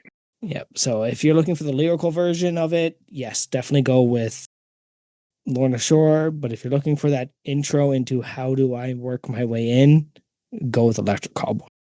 Gotcha. Yeah, I feel left out sometimes on the crew because like it's a lot of you guys listen to this heavier metal stuff, and we got Toby and I over here listening to like emo from 2006.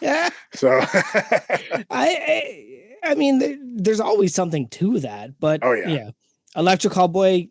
Seriously, if you haven't heard them yet, yeah, go. Like the album, I can't even describe what the album is, but it's like We Got the Moves is probably the song to start with.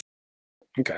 And that will introduce you into the screaming, into the fun, into the heavy, and then you'll work your way to, I like this. What's next? Oh, cool. Thank you. And then I have one last quick question for Keith. Yeah. Other than Strawberry Wine, what is your favorite amp up PR song? Oh, got a bunch. Favorite one?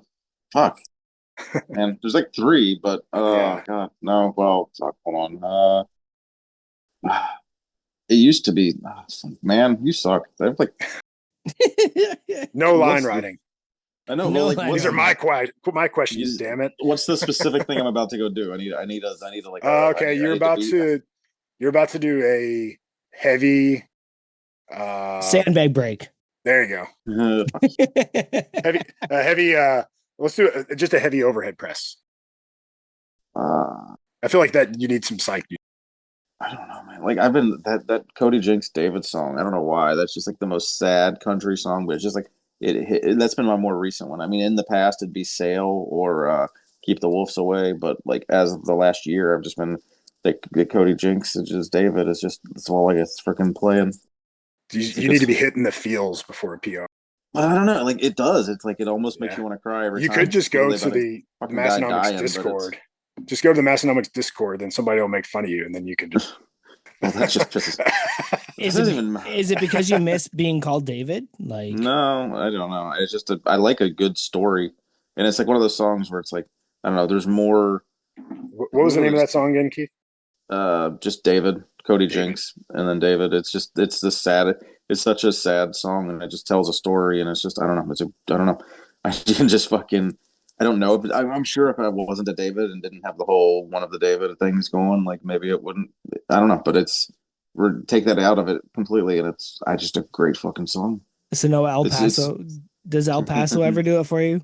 I don't. No, I'm good. I don't like twangy shit. I don't know.